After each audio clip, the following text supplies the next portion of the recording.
At 1:47 in the morning, my security tablet vibrated beside my bed. I opened the camera feed and felt my blood turn cold. My daughter stood outside my warehouse holding a flashlight, while her husband forced the lock. "Hurry up," she whispered, scanning the driveway.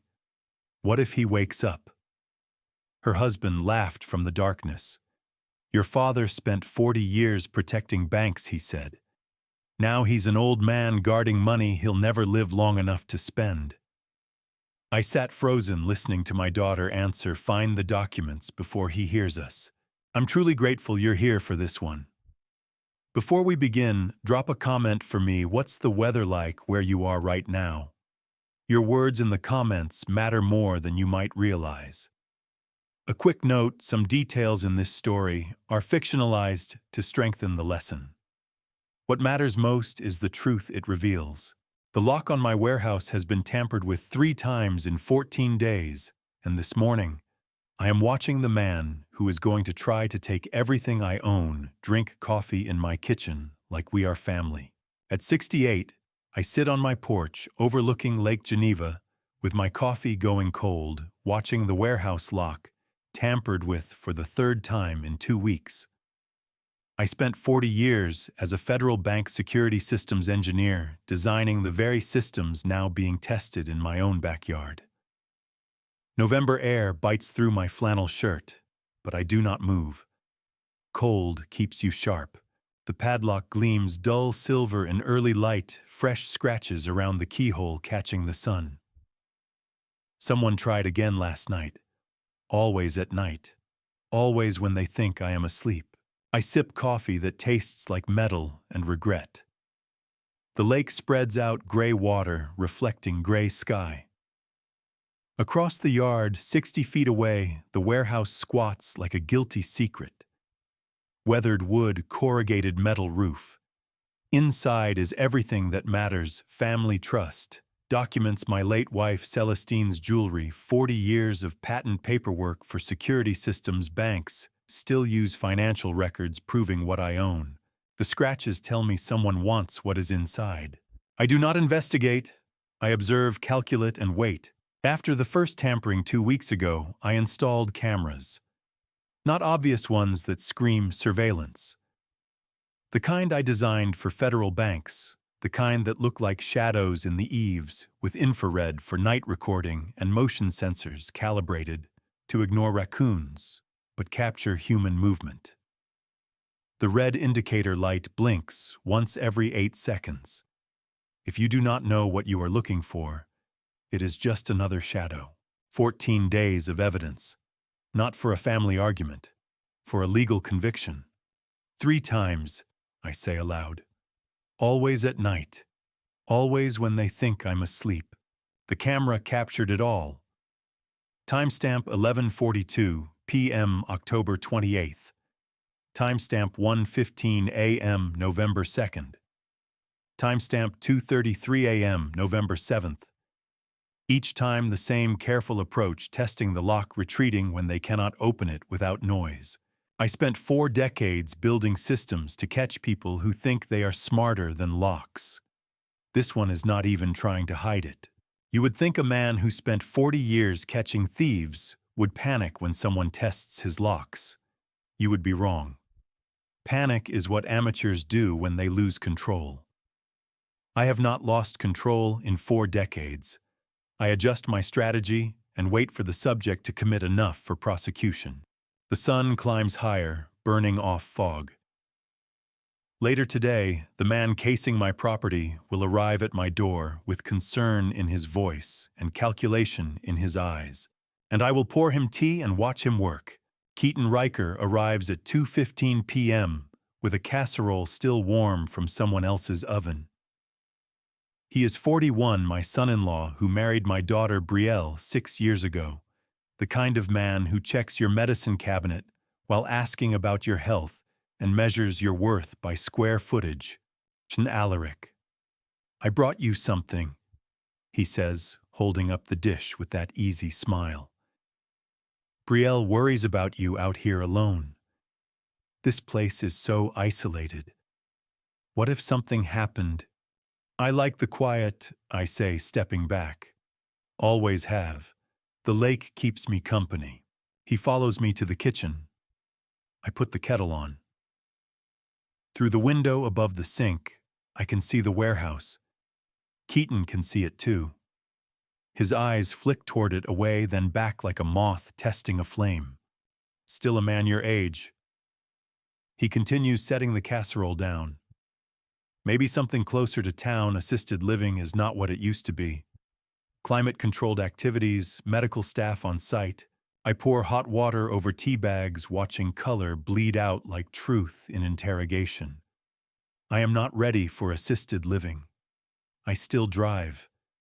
I still think. I still know what day it is. Of course, of course. He laughs, rehearsed. I just mean planning ahead, being practical. While I finish preparing tea, his eyes sweep my study through the doorway. I watch him in the window's reflection, cataloging everything: drawer edges, desk papers, bookshelf gaps, the small safe in the corner. He moves through my home like a realtor appraising property, except realtors ask permission first. How is Brielle? I ask, handing him a mug. "Oh, good, good. Busy with work." He sips tea, gaze still wandering. She wanted to come today, but she had that meeting in Madison. We sit in the living room. He asks about my health, my finances, whether I need help with bills or paperwork. His concern is so carefully performed, it almost sounds genuine. I answer with the right amount of elderly vagueness, letting him think what he wants. He stays exactly 47 minutes, long enough to seem caring, not long enough to seem suspicious. When his car disappears down the gravel drive, tires crunching on frost-dead leaves, I open my laptop and pull up the camera feed. I scroll back to 2:43 p.m. after Keaton left the house, but before his car started. There he is. Timestamp 2:43 p.m. Keaton Riker standing by the warehouse door, phone raised, taking 3 careful photographs. The lock mechanism from 2 angles, the hinges, the warning sign about private property. He takes his time capturing every detail. He was not visiting a senile old man. He was casing a target. I watched the footage 3 times, memorizing every movement, every angle, the way he checked over his shoulder before photographing the hinges. This is not curiosity. This is reconnaissance for something bigger, something planned, something requiring knowledge of exactly how my warehouse locks and where the weak points are. I close the laptop and look out at the lake. The water has gone dark, with approaching evening, the warehouse sitting silent across the yard. Somewhere in Madison, my daughter Brielle is finishing her meeting. Somewhere in his car, Keaton reviews the photographs. Somewhere in the next few days, whoever has been tampering with that lock at night will try again. And 3 days later, at 1:47 in the morning, I would discover exactly who was helping him do it. At 1:47 in the morning, 3 days after I watched Keaton photograph my warehouse, my tablet vibrated on the nightstand with a motion alert. I reached for it in the darkness, and in the cold glow of that screen, I watched my daughter stand guard while her husband broke into my warehouse. The camera feed showed 2 figures. Inside the warehouse, Keaton moved through the basement section, with a flashlight sweeping the beam across storage boxes and file cabinets. Outside, the back door, illuminated by pale moonlight and the glow of her own flashlight pointed at the ground, stood my daughter Brielle, 38 years old, a part-time elementary school teacher who once cried when she accidentally stepped on a spider. She was watching the driveway, scanning left and right every few seconds, standing guard for a crime. I lay motionless in my bed, gripping the tablet so hard, my knuckles went white. The November cold had crept into my bedroom despite the heating, and I could see my breath in the darkness, but I felt nothing except the weight of understanding settling into my chest, like a stone dropping into deep water. Brielle, my daughter, the girl I taught to ride a bike on that gravel road. Standing in the moonlight at 1:47 in the morning, letting him do this. Not just allowing it. Helping. She chose a side, and it was not mine. On the screen, Keaton pulled a file box from the shelf and opened it. His flashlight beam revealing the contents. He was methodical, careful, photographing documents with his phone before replacing them exactly as he found them. This was not random searching. This was targeted reconnaissance. He knew what he was looking for. Outside, Brielle shifted her weight from foot to foot against the cold, pulling her coat tighter. She checked her phone. Checked the driveway again. She was nervous but committed. There is a particular kind of pain that comes from watching someone you raised choose to hurt you. It does not burn. It freezes. It turns your blood to something thicker and colder than water ever was. I felt that ice spreading through my chest into my arms, down into my fingertips, still gripping the tablet. I could walk out there right now. I could shout. I could call the sheriff and have them both arrested for breaking and entering. I could end this in the next 5 minutes. But then what? A family argument. He said, she said about who had permission to be in the warehouse. Keaton would claim I gave him access weeks ago and forgot. Brielle would cry and say they were worried about me. The sheriff would see an old man and his confused family, not criminals, and evidence. Number. If I moved now, I lost control of how this ended. I watched the feed for 18 minutes. Keaton searched 3 file boxes, photographed perhaps 20 documents, replaced everything carefully. At 2:05 a.m., he emerged from the warehouse and Brielle immediately killed her flashlight. They stood together for a moment in the darkness, and I saw him put his arm around her shoulders. She leaned into him. Then they walked together back toward the front of the property, back to wherever they had parked out of camera range. I set the tablet down. I stared at the ceiling. I did not sleep. At 7 a.m. Friday morning, I sat at my kitchen table with black coffee that tasted like ash and copper. The lake spread out before me through the window, gray water under gray November sky, and I saw nothing. My reflection in the window glass looked like a stranger. I picked up my phone and called Odessa Quinn. She answered on the second ring, with the clipped efficiency of an attorney who had spent 4 decades turning chaos into ironclad contracts. Odessa was 62, the trust and estate lawyer my late wife Celestine had trusted with our family's legal future in ways I was only beginning to understand. "Alaric at 7 in the morning," she said, but her voice was alert. "What's wrong?" "Hypothetical question," I said. "If someone were building a case to declare me incompetent, how much time would I have before they could file with the court?" Silence on the other end. "Then, 2 months if they have medical documentation supporting cognitive decline. Less if they claim immediate danger to self or others." "Why are you asking me this at 7 in the morning, Alaric?" "Just a hypothetical," I said. "Thank you." I hung up before she could ask more questions. 2 months. Maybe less. You might wonder why I did not walk out there. Why I did not call the police right then, with the footage still on my tablet, with the evidence right in front of me. Here is what 40 years of catching thieves teaches you: the crime you can see is not the one you prosecute. You prosecute the one you can prove.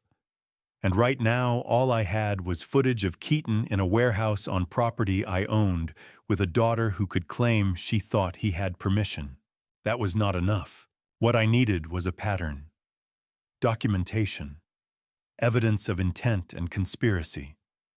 I needed them to commit fully to reveal what they were really after, to make moves they could not take back or explain away as misunderstanding. I needed to let them think they were winning while I built something unbreakable. I opened the leather notebook Celestine had given me on our 40th anniversary. I had never used it. The pages were still crisp, still smelled like new paper and possibility. I uncapped my pen and wrote 4 words at the top of the first page. Evidence log. Warehouse intrusions. Below that, I wrote the date, the time. 3 names: Keaton Riker, Brielle Boone Riker, unknown associates. Then I wrote one sentence that Celestine would have recognized immediately, because she had heard me say it 1,000 times when I came home from work, designing security systems for federal banks. They always make the same mistake. They think the security system is the lock. It's not. The security system is the person watching. I had 2 months to build something perfect. 2 months to use 40 years of expertise, not to confront my daughter, but to architect a legal trap so precise that when it closed, no one could claim it was anything but justice. I took a sip of cold coffee and began writing the details of last night's intrusion. But I did not know yet that Keaton had already made his first move against me, and it was happening in a doctor's office 40 miles away. 1 week into building my case, I found myself sitting across from Dr. Mira Ellison's desk, while she asked me to count backward from 100 by 7s, a cognitive test I had not requested, scheduled by my son-in-law with paperwork, describing me as increasingly confused and unable to manage daily affairs. I drove to the appointment because curiosity is stronger than pride. I wanted to see what Keaton was building.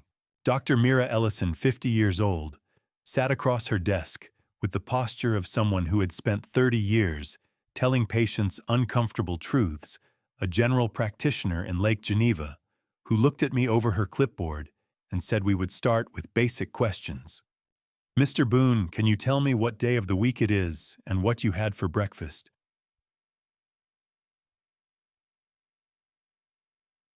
"Friday," I said. "Black coffee and 2 eggs scrambled. And before you ask, yes, I took my blood pressure medication at 6:30 this morning, same as I have every morning for 8 years." She made a note. "Count backward from 100 by 7s, please. Now 100, 93, 86, 79, 72. That's fine." Another note. She continued through the full battery. Memory recall. Spatial reasoning. Drawing a clock showing 10 past 11. Naming the current president. Reciting my home address, my daughter's birthday, the year I retired. I answered everything correctly, because I am not incompetent, not confused, not declining. "Mr. Boone, you scored in the top percentile for your age group," Dr. Ellison said after 25 minutes. "Your recall is perfect, your reasoning is sound, and you show absolutely no signs of cognitive decline." "I could have told you that," I said. I'm sure you could have." She glanced at the doorway, then lowered her voice. "Your son-in-law is in the waiting room. He brought paperwork claiming you've been forgetting appointments, getting lost while driving, showing signs of confusion. None of that matches what I just observed." The door opened. Keaton entered with his concerned family member expression. "How did the tests go, doctor?" he asked, not looking at me. "Mr. Riker, your father-in-law's cognitive function is excellent," Dr. Ellison said. "There's no basis for any incompetency evaluation." Keaton's smile tightened. "Surely there must be some indication of decline. He lives alone in that isolated house. He forgets appointments. He didn't forget this appointment, Mr. Riker. You made it without telling him.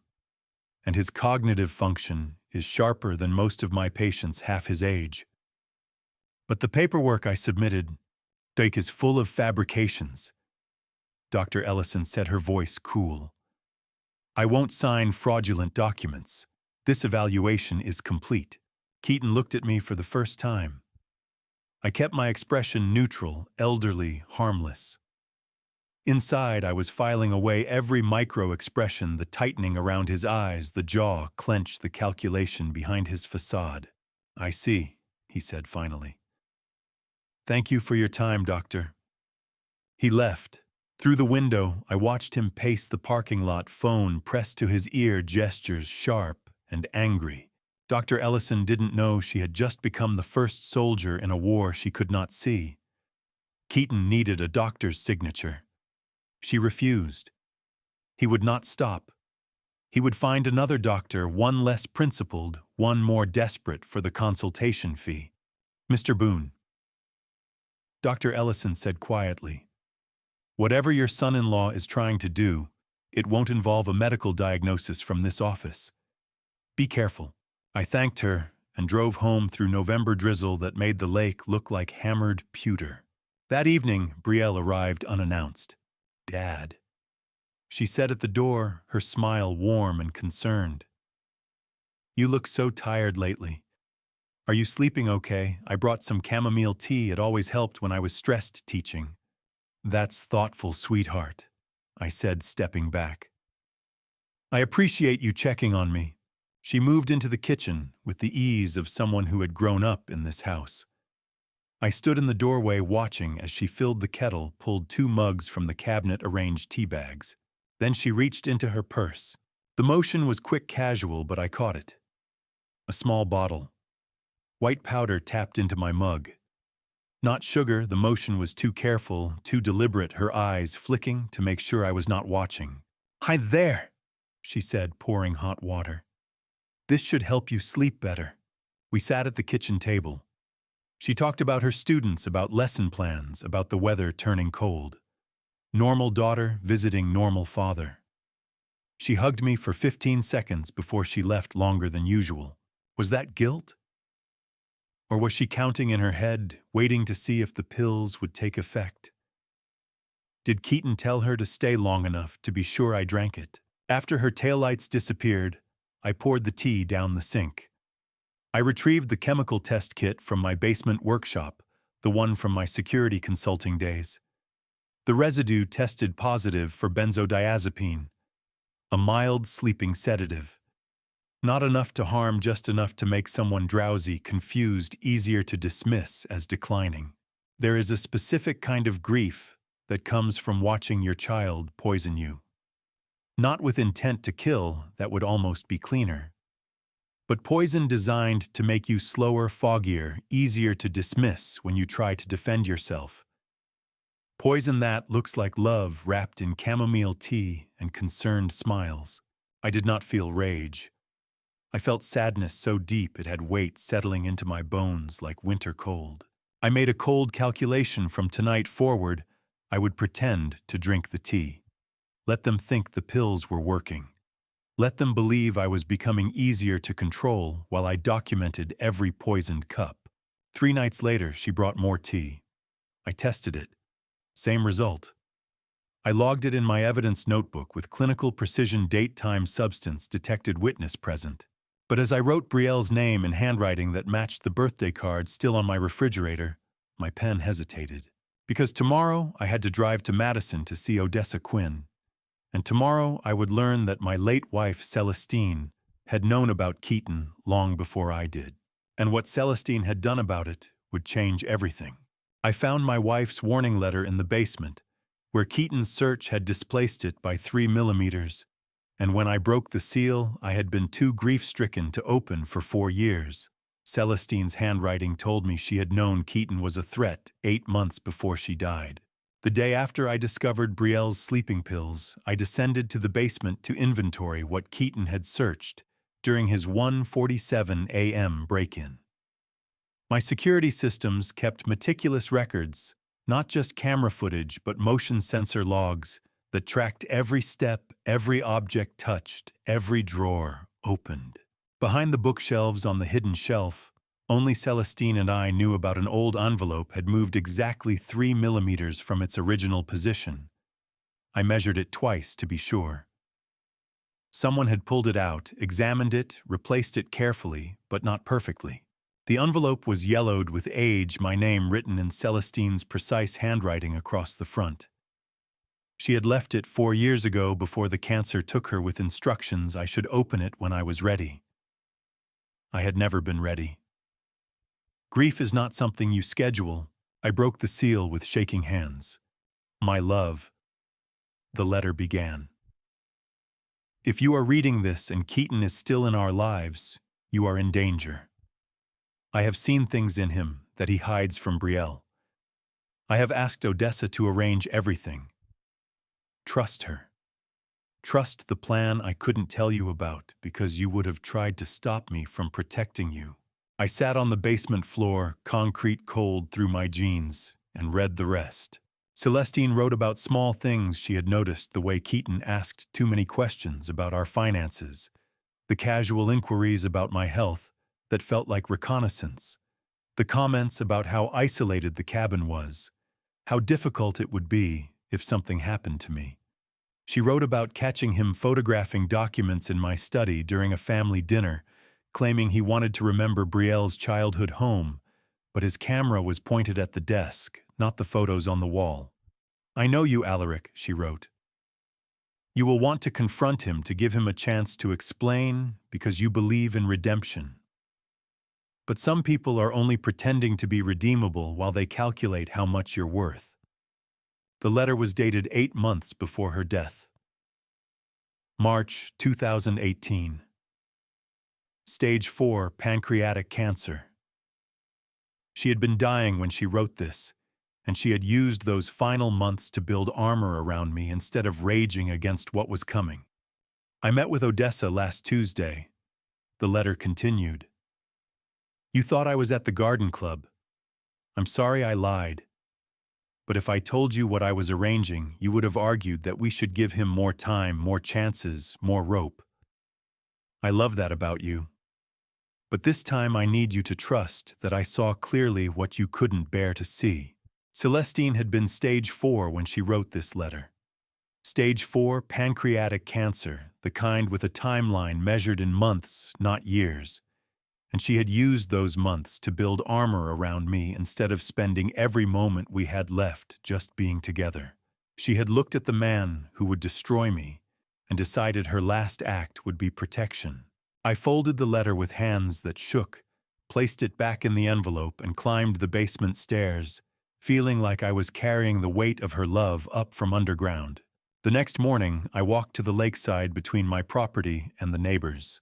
Ingrid Vale, 71 years old, fed the birds by the lake every morning at dawn, the woman who had been Celestine's closest friend for 30 years, who remembered everything and said little until the right questions were finally asked. She stood at the water's edge, scattering seed for the geese her silver hair caught in the November wind. Ingrid, I said, and she turned. Alaric. She studied my face. You look like a man who found something he wasn't ready to find. I need to ask you something that might sound strange, I said. In the months before Celestine died, did she ever mention meeting with anyone, a lawyer maybe, or going somewhere alone? Ingrid stopped scattering seed. She looked at me for a long moment, then nodded slowly. You're finally asking the right questions, she said. I wondered when you would. What do you mean? It was a Tuesday in March 4 years ago, Ingrid said. She told you she was going to the garden club meeting. She went to Madison instead. I saw her leave with a folder under her arm. She came back 3 hours later, lighter. Not happy, she was too sick for happy by then, but lighter, like she'd finished something important. The geese honked and paddled closer, expecting more seed. Ingrid ignored them. She made me promise not to tell you unless you asked directly, Ingrid continued. She said, if Alaric asks about that Tuesday, tell him everything. If he doesn't ask, it means he doesn't need to know yet. You just asked Alaric. So I'm telling you, your wife spent her last months building something to protect you from someone she saw coming. Marriage, I thought, is not about knowing everything. It is about trusting that the person who knows you best will protect you even from threats you refuse to see. What was in the folder? I asked. I don't know, Ingrid said. But when she came home, she looked at me across the yard and she smiled. Not a sad smile, a satisfied one. Like a chess player who'd just made the move that would win the game 3 months from now. I thanked Ingrid and walked back to my cabin with heavier steps than I had arrived with. Ingrid's words echoed. Your wife spent her last months building something. Not writing a letter, not giving advice, building. That was Celestine's word for legal structures, for trusts and estates and foundations that would outlast the people who created them. I had Odessa Quinn's number in my phone, the attorney my dying wife had visited in secret with a folder 4 years ago. Tomorrow, I would drive to Madison and learn exactly what Celestine had built to protect me from a son-in-law she had recognized as a predator while I was still calling him family. And what she had built was going to change everything I thought I knew about the fight I was in. Odessa Quinn's law office occupied the top floor of a Madison brownstone where my dying wife had traveled alone 4 years ago. And when Odessa slid a leather-bound trust document across her mahogany desk with Celestine's signature on page 43, I understood that my wife had not just predicted the war, she had spent her final months stockpiling ammunition. The office smelled like old books and expensive coffee. Rain streaked the windows overlooking State Street, and I could hear the muted sound of traffic 4 floors below. Odessa sat across from me in her tailored gray suit, the same attorney who had answered my hypothetical question about incompetency timelines, without asking why. And now I understood that she had been waiting years for me to ask the real questions. Celestine walked into this office on a Tuesday in March 4 years ago, Odessa said. She had a folder, a bottle of water, and a list of 17 ways someone could try to steal from you. She said, "Odessa, I'm dying and I need to build something that works after I'm gone. My son-in-law is going to come for my husband, and Alaric won't see it coming because he believes in redemption." I stared at the trust document. The pages were crisp, formal, filled with legal language that would take hours to parse completely. But Odessa had marked 3 sections with yellow tabs. What did she build? I asked. The Celestine Boone Family Trust, Odessa said, worth $2.4 million. I blinked. That's not possible. We had savings, yes, but not your security system patents. Odessa interrupted. Your consulting contracts, the lakeside property, her jewelry collection. Everything consolidated into one legal entity with protections Celestine spent 8 months researching. She read estate law textbooks, Alaric. While you were driving her to chemotherapy appointments, she was studying how to make your assets legally untouchable. $2.4 million. I had known we were comfortable, that retirement was secure, but I had not realized Celestine had consolidated everything into a fortress, worth more than most people would see in a lifetime. Why didn't she tell me? I asked. Because you would have argued, Odessa said simply. You would have said Keaton deserved a chance to prove himself. You would have wanted to give him time to change. Celestine knew you, Alaric. She knew your heart, and she loved you enough to protect you from it. Odessa flipped to page 17, the second yellow tab. This clause is the kill switch, she said. The moment Keaton files fraudulent incompetency paperwork attempts to access assets through false guardianship or commits elder abuse and, yes, drugging you with undisclosed sedatives, counts he triggers automatic disinheritance. Not just of the trust, Alaric. Of everything. Brielle's inheritance, too, if she's complicit. I read the clause 3 times. The language was precise, unambiguous, devastating. Any attempt to defraud abuse or falsely declare the truster incompetent would result in immediate and permanent disinheritance with all contested assets, transferring to the Lake Geneva Elder Protection Fund charity. So every fake doctor's report Keaton tries to file destroys his inheritance rights. Odessa finished. Every forged signature, every fraudulent claim. He thinks he's building a case to control your money. He's actually building the legal documentation that proves he should never touch a cent of it.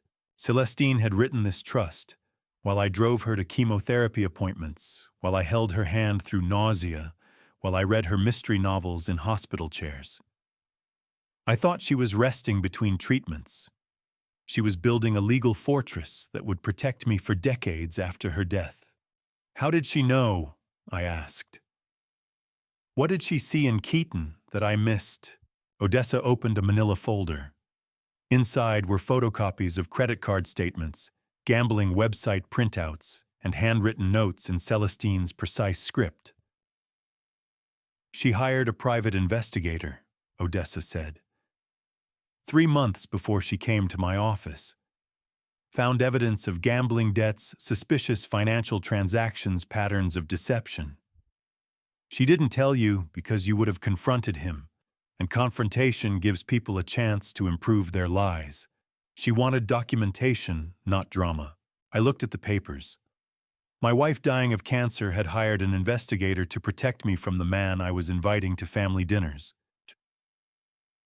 Celestine told me something the last time she was in this office, Odessa said quietly. She said Alaric will blame himself when this happens. He'll think he should have seen it coming. But predators choose their victims carefully. They choose people who believe in second chances, who trust family, who would rather be wrong about suspicion than right about betrayal. Tell him that's not weakness. That's just love.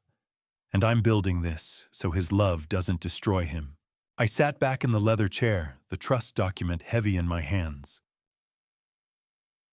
Your wife built this knowing she wouldn't be here to enforce it, Odessa continued. She built it knowing you'd fight me on using it because you'd want to give them chances. But she also knew that when you finally accepted what they were, you'd need a weapon that couldn't miss. This is that weapon. Keaton has already lost. He just doesn't know it yet. Keaton thought he was hunting a wounded deer alone and confused in the woods. He did not know the deer had a rifle, and the rifle had been loaded by a woman who had spent 43 years watching her husband trust people who did not deserve it. I stood tucking the trust document copy into my briefcase.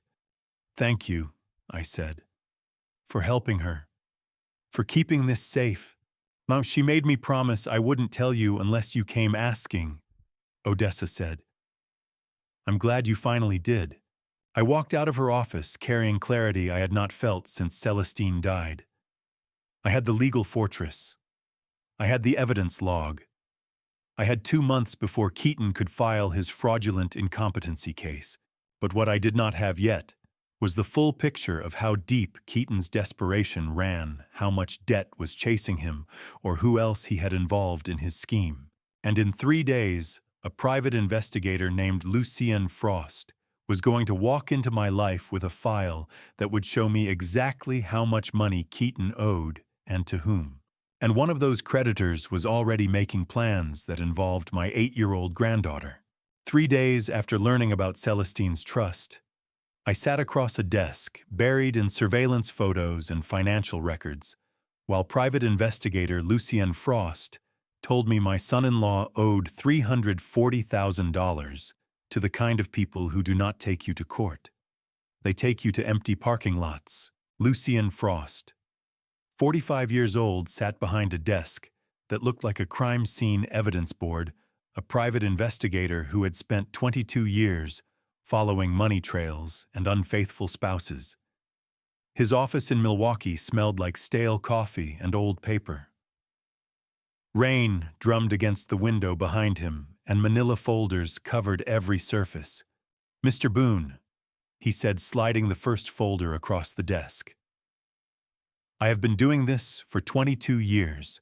I have seen gambling problems, embezzlement affairs. Usually it is 1, maybe 2 at once. Your son-in-law is running all 3 simultaneously, and the debt collectors are not the kind that send polite letters. These are the kind that show up at your workplace with suggestions about life insurance policies.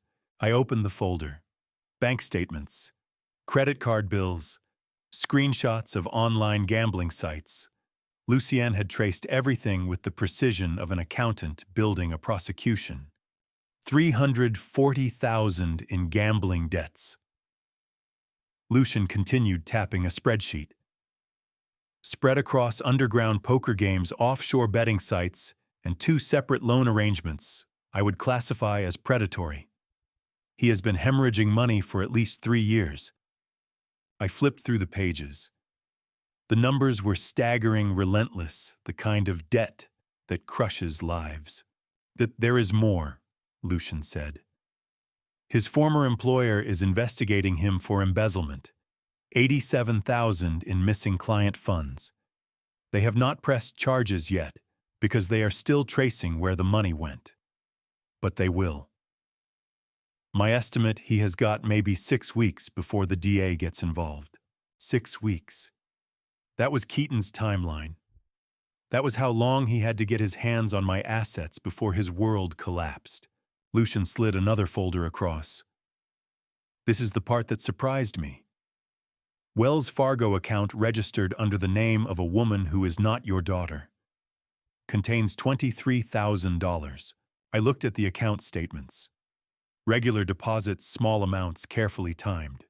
Does my daughter know this account exists? I asked.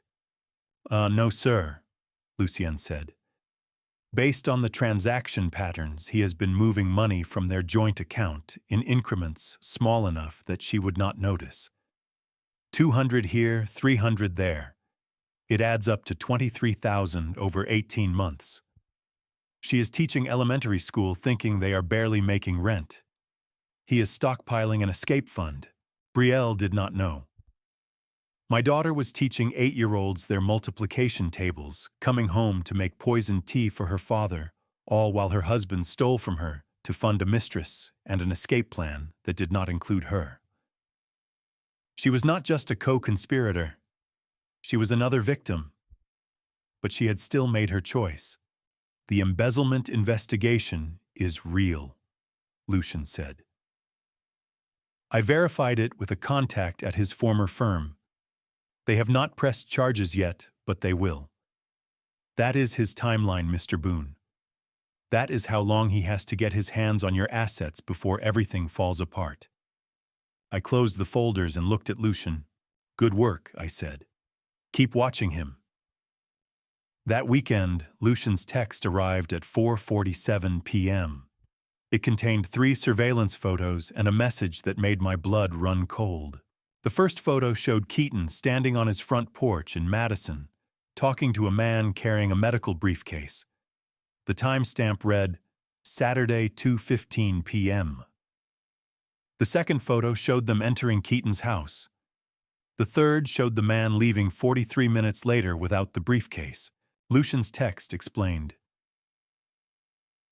Subject met with Gerald Pemberton, former CPA license revoked 2018 for medical document fraud. Pemberton carries no legitimate credentials but advertises evaluation services on dark web forums. Cash only. Meeting lasted 43 minutes. He left without the briefcase.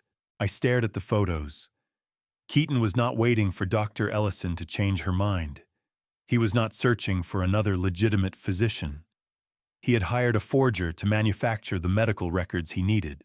I called Odessa Quinn. He hired someone to forge medical records, I said when she answered. I just got photos. The man's name is Pemberton, disbarred 3 years ago for exactly this. Keaton is not waiting for a legitimate diagnosis, he is manufacturing one. We need to move faster. Silence on the other end. Then, if those forged documents get filed first, even if we prove they are fake later, the court process gives him temporary control. He could drain accounts, sell property, all under emergency guardianship provisions, before we untangle the fraud. How much time do we have? Lucian says 6 weeks before Keaton's embezzlement charges hit, I said. He is going to move before then. We have a month, maybe less. Oh, and then we accelerate, Odessa said. I will file a preemptive competency validation with the court establishing your mental fitness on record before he can file his fraud. It is defensive, but it creates a paper trail. And Alaric document everything, every conversation, every visit, every cup of tea. When this goes to court, we need a timeline that is unbreakable. I hung up and looked at the surveillance photos spread across my kitchen table. Keaton's guilty posture, the forger's briefcase, the timestamps proving premeditation. You think catching criminals is about being smarter or faster. It is not. It is about being more patient than they are desperate. And Keaton had just run out of patience. I had evidence of fraud, embezzlement, theft from Brielle, and now document forgery. I had Celestine's trust with its automatic disinheritance clause. I had Odessa preparing defensive legal filings. I had 1 month to spring a trap that would catch them all. But what I did not have was the one piece that would make Keaton truly desperate enough to make a fatal mistake. I did not know yet about the loan shark named Mercer Crowe, who was tracking Keaton's every move. And I did not know that in 2 days, Brielle would receive an unmarked envelope containing a photograph that would force her to choose between protecting her daughter or protecting her husband. That photograph would be of Isolde's school. The unmarked envelope arrived at Brielle's Madison home on Wednesday afternoon, and when she opened it at her kitchen table, she found a photograph of her 8-year-old daughter, Isolde, walking out of Riverside Elementary School's front gate alone. No caption, no demand, just the silent message that someone knew where her child was every day at 3:15. I learned about it that evening when Lucian called. "Your daughter received mail today," he said. "Unmarked envelope. She opened it on the porch, went inside, and has not left the house since. Keaton arrived home 3 hours ago. They have been arguing." Keep watching," I said. What I could not see through Lucian's surveillance, I could reconstruct from patterns. Brielle crying at her kitchen table, the photo in her shaking hands, Keaton arriving home with practiced surprise and calculated comfort. Isolde, my 8-year-old granddaughter, with her mother's smile and her father's unfortunate timing, appeared first as a photograph in a threatening envelope, a bright-eyed child walking out of school, unaware that someone with a camera and bad intentions was turning her innocence into leverage. Mercer Crowe, 52 years old, never showed his face in person, but his presence arrived like a knife in an envelope. A loan shark who operated legally enough to avoid prison, but viciously enough that his clients knew the cost of late payments was measured in more than just interest rates. The photo was his calling card, his reminder that debts come due and children walk predictable routes at predictable times. Lucian's follow-up text came at 11:47 p.m. Subject left house at 11:32. Driving directions suggests meeting, will follow. I did not sleep that night. I sat at my kitchen table with the evidence log open, adding new entries. Wednesday, unmarked envelope delivered to Brielle's residence. Contents: threatening photograph of minor child. Intent: coerce cooperation through maternal fear. There is no faster way to destroy someone's moral compass than to put their child in the crosshairs. Brielle was a school teacher who cried at sad movies, but show her a photo that suggests her daughter is being watched by violent men, and she will do things she never imagined herself capable of. Keaton knew this. Mercer Crowe knew this. And I knew this too. The next morning, Keaton's text arrived at 8:15 a.m. "Hey, Alaric water heater making that noise again. Mind if I come by today to check it? Should only take a couple hours." I replied, "Come around 3, I'll be here." The water heater worked perfectly. We both knew it. But Keaton needed an excuse to be in my house for extended periods, to search, to listen, to position himself for whatever he was planning next. He arrived at 3 p.m. with his toolbox and that easy smile that probably fooled most people. I let him in, offered coffee he did not drink, and watched him head to the basement. For an hour he made appropriate repair noises, tools clanging, water running, the performance of honest work. At 4:15 p.m., I picked up my phone and dialed my own voicemail, then held the phone loosely so my voice would carry through the walls. With a slight tremor I had practiced that morning, I spoke clearly enough to reach the kitchen. "Tuikai, yes, I need to withdraw my entire high-yield savings account," I said to nobody. The one I opened in 1999. Account number 4478-9923. I want the full balance. $500,000. Cash, hundreds. Have it ready tomorrow at 9 a.m. I paused, listening. The tool sounds from the basement had stopped. I do not care about early withdrawal penalties. I continued louder now. This is my money, my decision. And do not call my daughter about this. Brielle does not need to know. She would just tell Keaton, and he would have some scheme to get his hands on it. I am moving it somewhere safer, somewhere I can see it. Another pause. I heard it then, the creak of floorboards in the kitchen. Keaton had come upstairs. He was listening. 9 a.m. tomorrow, I said firmly. Fifth Third Bank downtown. I will be there when they open. I hung up the weather line and set the phone on the table. Lying to a liar requires more than just saying false words. It requires performing the vulnerability they expect to see. Becoming the confused old man they have already convinced themselves you are so completely that they forget you spent 40 years designing systems to catch people who think they are smarter than the cameras watching them. I heard the soft buzz of a phone sending a message. Keaton was texting someone. Brielle, most likely. Telling her the money exists. Telling her it is accessible. Telling her tomorrow morning their problems could be solved if they act fast enough. 2 minutes later, Keaton appeared in the living room doorway. All fixed, he said, his voice slightly breathless. Water heater should be good now.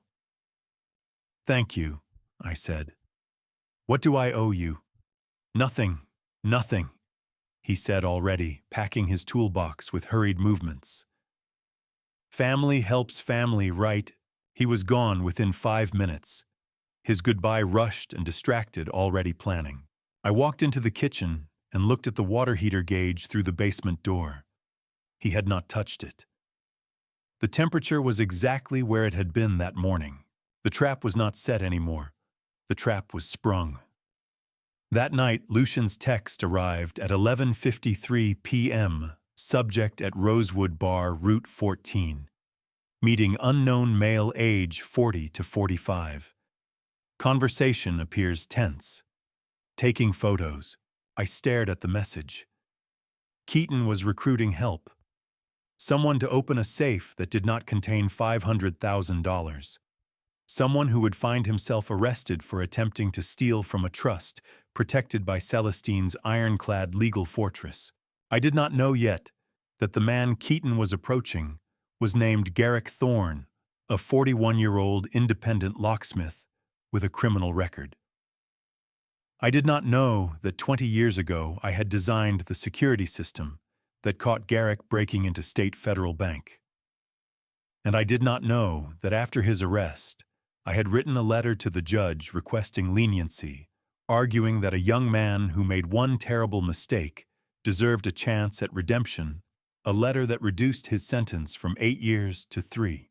The past was about to walk back into my present, and neither of us would recognize each other until it was far too late. That same Friday night, while I sat at home believing my bait was working, Keaton walked into a bar 40 miles away where Garrick Thorne sat alone in a corner booth, a 58-year-old locksmith whose reformed life was about to collide with a criminal past.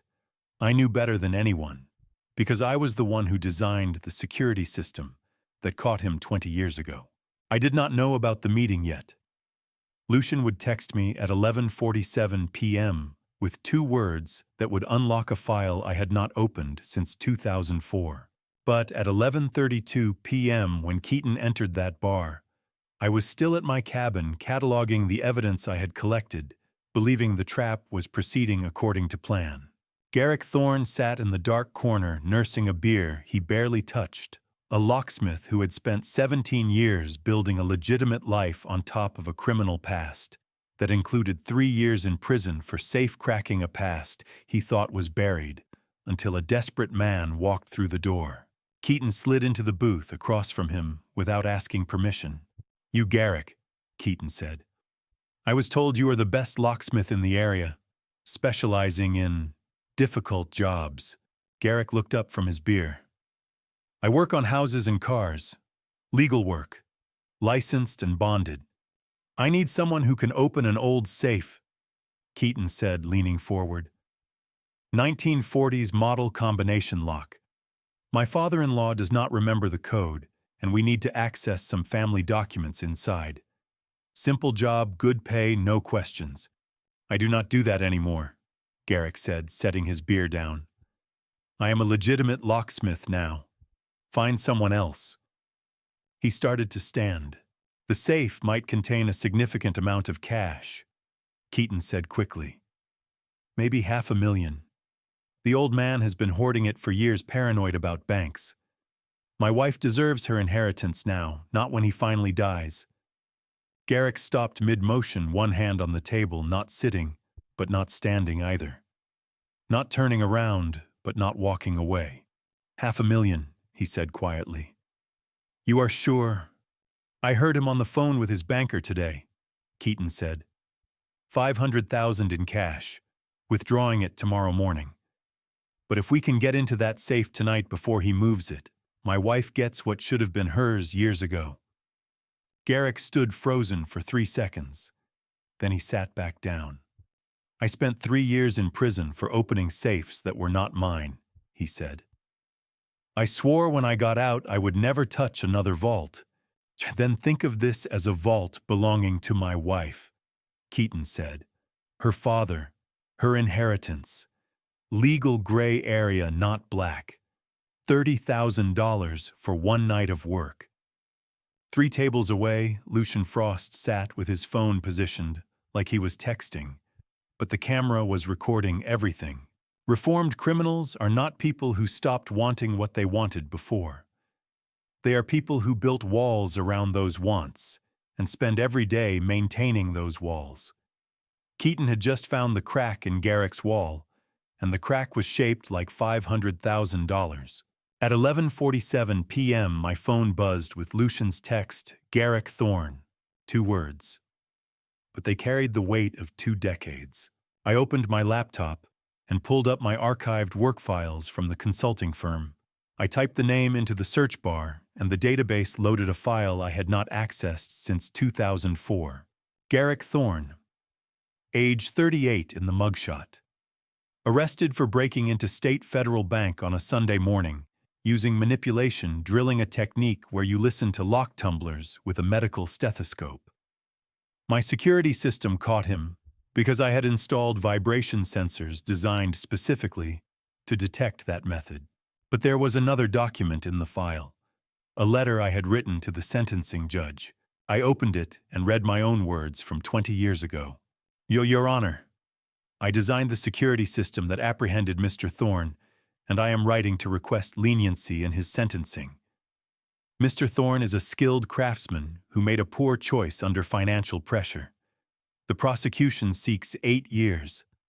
I believe 3 years will give him a realistic chance at rehabilitation, while 8 years will harden him into a career criminal.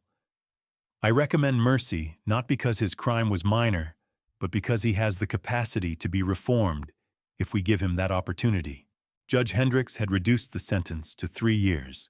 Garrick served his time and disappeared into legitimate work. Until tonight, I stared at the mugshot on my screen. He looked younger, more desperate, less weathered. The man Keaton was recruiting in that bar 40 miles away had spent 17 years building a clean life on top of those 3 years I had helped minimize. I gave you a second chance, I said to the photo. I wrote that letter on a Tuesday afternoon. I argued to Celestine that you deserved mercy. She said I was too forgiving. I said that was the difference between justice and revenge. The house creaked in the November wind. The lake beyond my window was black glass. And now you are going to break into my warehouse, I continued, because my son-in-law offered you money to steal what belongs to my family. You want to know what it feels like to save someone's life, and then watch them use that saved life to try to destroy yours. It feels like justice running backward, like mercy being used as a weapon, like every good impulse you ever had being turned into proof that kindness is just strategic stupidity with better press. I closed the laptop and sat in darkness. Garrick Thorne did not know I existed as anything other than a paranoid old man with a safe. He did not know I was the reason he only served 3 years instead of 8. He did not know that when he agreed to Keaton's offer, and I knew he would agree, because desperate men always do, he would be walking into a trap designed by the same person who had designed the trap that caught him the first time. The irony was so perfect it felt scripted, but I was not the only one collecting evidence. I was not the only one documenting what was happening. And I did not know yet that my 8-year-old granddaughter Isolde had already created something I did not plan for, something that would arrive at my door within days. A painting. 2 people with flashlights standing in front of a warehouse, because children, as I have learned, always draw exactly what they see. When my granddaughter Isolde arrived at the lakeside cabin that cold December morning with her mother Brielle, I expected the usual weekend visit filled with hot cocoa and board games, not the childish painting she handed me that would become one of my most valuable pieces of evidence. Isolde Riker, my 8-year-old granddaughter with her mother's auburn hair and a smile that could melt winter ice, was the innocent witness I never anticipated. She burst through my front door with the energy only children possess on winter mornings, her cheeks pink from cold, her backpack bouncing against her shoulders. "Grandpa," she shouted, already pulling off her coat. "I made you something in art class." Brielle followed behind her, quieter, more careful. She had not looked me directly in the eye since she walked through the door. The sleeping pills were working their slow poison on her conscience. I could see it in the way she touched her daughter's shoulder, too often needing the physical reminder that some things were still innocent. "What did you make, sweetheart?" I asked, crouching down to Isolde's level. She pulled a rolled-up paper from her backpack, the kind of watercolor painting elementary schools do on thick construction paper. She unrolled it with the pride of a child who believes everything they create is a masterpiece. "It is from when Mommy and Daddy took me to see the big building at night," she said. The painting showed a lakeside scene, a small house on the left, a larger rectangular building on the right. And in front of that building, 2 stick figures holding what could only be flashlights drawn with careful yellow crayon to show the beams of light. My heart stopped. "What were Mommy and Daddy doing at this building, sweetheart?" I asked, keeping my voice steady. "They were looking for something with their flashlights," Isolde said. "They said I had to wait in the car, but I could see them through the window. There were lots of boxes inside." Brielle went pale. "Isolde, honey, that was just... It looks like our warehouse," I said, looking at my daughter. "Does it not?" Brielle opened her mouth, closed it, opened it again. "She has a good imagination," Brielle said finally. "Kids see things and..."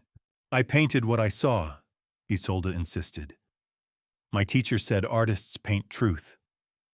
The painting showed 2 figures, one taller, one shorter, Brielle and Keaton, standing in front of my warehouse at night with flashlights exactly as they had appeared on my camera footage weeks ago when I watched them through a tablet screen at 1:47 a.m.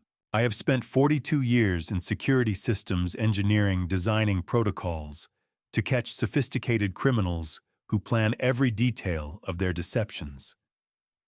Yet here I sat, holding a child's painting crayon stick figures with oversized flashlights, and I realized that sometimes the most damning evidence comes not from elaborate surveillance or forensic accounting, but from the innocent observations of an 8-year-old girl who simply painted what she saw. "It is beautiful," I said to Isolde. "Can Grandpa keep it?" "Shh. Iquan," she said. "I made it for you." Brielle stood frozen by the door, watching me tape her daughter's painting to my refrigerator, like it was any other piece of childhood art, not realizing I would photograph it in high resolution the moment she left Loggett, as Exhibit 7 in my evidence notebook, and show it to Odessa Quinn as proof that even children knew something criminal was happening at the warehouse. They stayed for hot cocoa. Isolde chattered about school, about her friends, about the snow that was supposed to come next week. Brielle sat at my kitchen table and said almost nothing, staring at her daughter's painting on my refrigerator with the expression of someone watching evidence accumulate against them in real time. When they left at noon, Brielle hugged me longer than usual. "I love you, Dad," she whispered. "I love you too," I said. And I meant it. That was the terrible part. I meant it. At 2:47 p.m., my phone rang. Odessa Quinn. "Alaric, we have a serious problem," she said without preamble. "Keaton tried to list your cabin for sale using fake guardianship papers." I sat down at my kitchen table. "Explain." "He contacted 3 real estate agencies over the past week, presented forged documents claiming he had legal authority to sell your property due to mental incompetence. One agent grew suspicious and called my office to verify. Keaton claimed you were mentally unfit to manage your assets. He is moving faster than I anticipated," I said. "Did any of the agencies accept his documents?" "No, thank God," Odessa said. "But Alaric, this is not just about the incompetency petition anymore. He is trying to liquidate your entire estate. The cabin, the warehouse, everything. This is not a man planning to take control of your finances gradually. This is a man trying to convert everything you own into cash as quickly as possible." Keaton's escalation from embezzlement to attempted real estate fraud told me everything I needed to know about his timeline. He was not planning a slow, careful competency case that would unfold over months of medical evaluations. He was trying to seize and liquidate assets immediately, which meant his debts had a deadline I had not yet identified, and that deadline was approaching fast. "How much time do we have?" I asked. "I filed our preemptive competency validation last week," Odessa said. "But Keaton is moving in parallel. If he files first with his forged medical documents, even if we prove they are fake later, the court could grant temporary emergency guardianship. He could drain accounts, sell property, all before we untangle the fraud. So we need to move faster," I said. "Yes," Odessa said. "And Alaric. Whatever you are planning, it needs to happen soon." I hung up and stared at Isolde's painting on my refrigerator. 2 stick figures with flashlights. A warehouse. A child's truth. I photographed the painting from multiple angles, creating high-resolution evidence files. As I was uploading the images to my secure laptop, my phone buzzed with a text from Mira Ellison at the Madison Courthouse. The message contained a single-line competency petition filed this morning. Hearing scheduled December 18th. 14 days. I had 2 weeks to dismantle Keaton's fraud operation before a judge would decide whether I was mentally fit to control my own life. But what I did not know yet was that Isolde's tablet, which Brielle had carelessly returned with her daughter, contained an audio recording from that warehouse night that would change everything. I plugged Isolde's forgotten tablet into the charger that Tuesday night, intending only to return it fully powered the next morning. But when the screen illuminated in my dark living room, a single notification changed everything. Recording stopped. 47 minutes, 22 seconds. Brielle had left it behind when they visited that morning, setting it on my kitchen counter, while Isolde showed me her painting. I had not thought about it until I was cleaning up after dinner and saw the small pink device sitting there, battery-dead screen dark. Now the screen glowed in my hands, and that notification sat at the top like an accusation. Recording stopped. 47 minutes. I tapped the notification. The file opened with a black screen showing only a timestamp, November 14th, 2021, 1:32 a.m., the night of the second warehouse break-in. The night Isolde had painted in her watercolor. I pressed play. For the first 30 seconds, nothing. Just the muffled sound of movement fabric against plastic, the tablet being set down somewhere in a car. Then Isolde's small voice, sleepy and confused. "Mommy, why are we here?" "Shh, baby. We will be right back." You can play games on the tablet, okay? Just stay in the car. Brielle's voice. My daughter's voice. Gentle maternal lying. Then a car door opening and closing. Footsteps crunching on gravel. And 46 minutes of accidentally recorded audio as an 8-year-old girl played on her tablet in the back seat, not knowing she was documenting her parents committing a crime. The recording captured everything. The sound quality was poor, muffled by distance and glass, but I could hear voices. Keaton's voice louder, more insistent. Brielle's quieter, more hesitant. You just need to help me get into the warehouse," Keaton said. "That is all. That money is your father's and yours too." "But that is breaking in," Brielle started. "Ma, that is legacy," Keaton interrupted. "If your father does not share it, we take it. He is sitting on a fortune while we drown in debt, while our daughter goes without." "He is not sitting on anything," Brielle said. "He worked for everything he has, and you are his daughter. It should be yours. It will be yours eventually. We are just accelerating the timeline." Silence for a long moment. Then the sound of the warehouse door rattling, Keaton trying the lock. "I cannot get it open tonight," he said. "But I have someone who can. We just need the right moment," when Brielle asked. "Soon, before he changes something. Before he moves the money somewhere we cannot access it."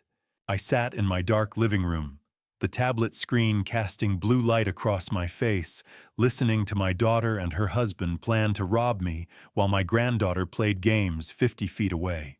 At minute 23, I heard something that made my hands shake. Brielle laughed. Actually laughed at something Keaton said about my security protocols being obsolete, about old men who think locks are still enough, about how easy it would be if they had the right person opening that safe. And I realized I was not just gathering evidence against my son-in-law anymore. I was documenting the exact moment I lost my daughter. The recording continued. Keaton talking about debts. Brielle asking how much they owed. Keaton lying about the amount, saying 80,000, when I knew from Lucian it was over 400,000. Even in conspiracy, he was lying to her. At minute 37, Brielle said something that broke me. "My father would help us if we asked," she said. "He would give us money if we needed it. We do not have to steal from him." "He would give us enough to survive," Keaton said. "Not enough to be free, not enough to start over. We need everything, Brielle. Not charity, everything." Another silence. Then Brielle's voice quieter. "Okay," she said. "Okay. But no one gets hurt. Promise me no one gets hurt."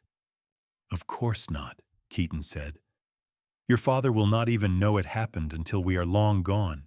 How does a father reconcile 42 years of designing security systems to protect people with the knowledge that his own daughter needed no coercion, no manipulation, no threats to choose theft over integrity? How do you measure that kind of failure?" The recording played on. They returned to the car at minute 44. Isolde asking if they found what they were looking for. Brielle saying they would come back another time. The sound of the engine starting. The tablet being picked up and the recording accidentally stopped as Isolde closed the game app. 47 minutes and 22 seconds. I sat in the darkness after the recording ended, the tablet still glowing in my hands. Brielle had said it correctly. "But that is breaking in." She knew what they were planning. She named it accurately. And then she said, "Okay anyway." Not because Keaton threatened her. Not because she feared him. But because she chose money over her father. She chose the possibility of freedom over the certainty of integrity. That was the part that would destroy me in the courtroom if I played this recording. Not just proving Keaton's guilt, but proving my daughter's complicity. Proving she went willingly. Proving she laughed about it. I had 12 days until the competency hearing. 12 days to decide if I was willing to use this evidence that would save me but destroy her. I looked at the tablet screen at the recording file sitting there like a loaded weapon. I could protect my daughter and risk losing everything to Keaton's fraud. Or I could save myself and watch Brielle face criminal charges for conspiracy and attempted theft. Some choices do not have right answers. They only have consequences. When the recording finally ended at 47 minutes and 22 seconds, I sat in darkness with the tablet screen casting blue light across my face, and I understood that I now possessed the evidence to destroy my daughter's life completely. The competency hearing was 12 days away, and I had a choice to make use this recording to prove Brielle's complicity and guarantee my victory, or protect my daughter and risk losing everything. What I did not yet know was that Keaton had already made that choice impossible. Odessa Quinn's truck pulled up to the warehouse behind my lakeside cabin at 6 Wednesday morning, with 3 contractors, 2 carpenters, 1 electrician, and enough federal warning signs to turn my empty building into the most legally protected trap in Wisconsin. The night before, I had listened to my daughter choose betrayal on a 47-minute recording. Now I was watching Odessa transform that betrayal into evidence that would send her to prison. Keaton had made my choice for me by accelerating everything, by hiring forgers, by attempting to sell my property, by threatening my granddaughter through loan sharks. He had eliminated every option except this one, the trap. The trust paperwork is filed with the county as of 7 this morning, Odessa said, standing beside me in the cold December dawn. This warehouse is now legally a private trust facility under the Celestine Boone Family Trust. Anyone who enters without authorization is not committing simple trespass. They are violating federal trust property statutes. Good, I said. The contractors worked efficiently. Warning signs went up on every wall, every door, every access point. Large red letters on white metal restricted access, private trust property, authorized personnel only, violations subject to federal prosecution. The warning signs need to be visible from every entry point, I told Odessa. I want no legal ambiguity when they break in. There won't be, she said. By the time they realize what they walked into, it will be too late to claim ignorance. At 8 a.m., the electrician confirmed all hidden cameras were operational. The same cameras that had been recording for weeks now, officially part of a federally protected trust facility's security system. At 9 a.m., the carpenters brought in the safe. It was a 1940s Chubb Manifoil authentic antique, the kind Garrick Thorne would recognize immediately as a challenge worth $30,000. The contractors bolted it to the floor with industrial bolts that would require power tools to remove. Inside, Odessa placed fake documents, copies of old patents, expired bonds, paperwork designed to look valuable from a distance but meaningless up close. On top of the documents, she placed a framed photograph of Celestine. The safe looks authentic enough to be worth the risk, Odessa said. Celestine's photo on top is a nice psychological touch. I stared at my wife's face in that photograph. She was smiling. It was from our 40th anniversary, the same day she gave me the leather notebook I now used as my evidence log. She would approve of this, Odessa said quietly. She built the legal fortress. You are just using it the way she intended. I have designed security systems for 42 years, but watching that 1940s safe bolted to the warehouse floor, I understood that the most effective traps are not the ones with the most sophisticated technology, but the ones that exploit the target's desperation so completely that they walk into obvious danger because they have no other choice. Keaton was desperate. The trap was perfect. And my daughter was going to walk into it beside him. At 2 p.m., I drove to the Lake Geneva Sheriff's Office.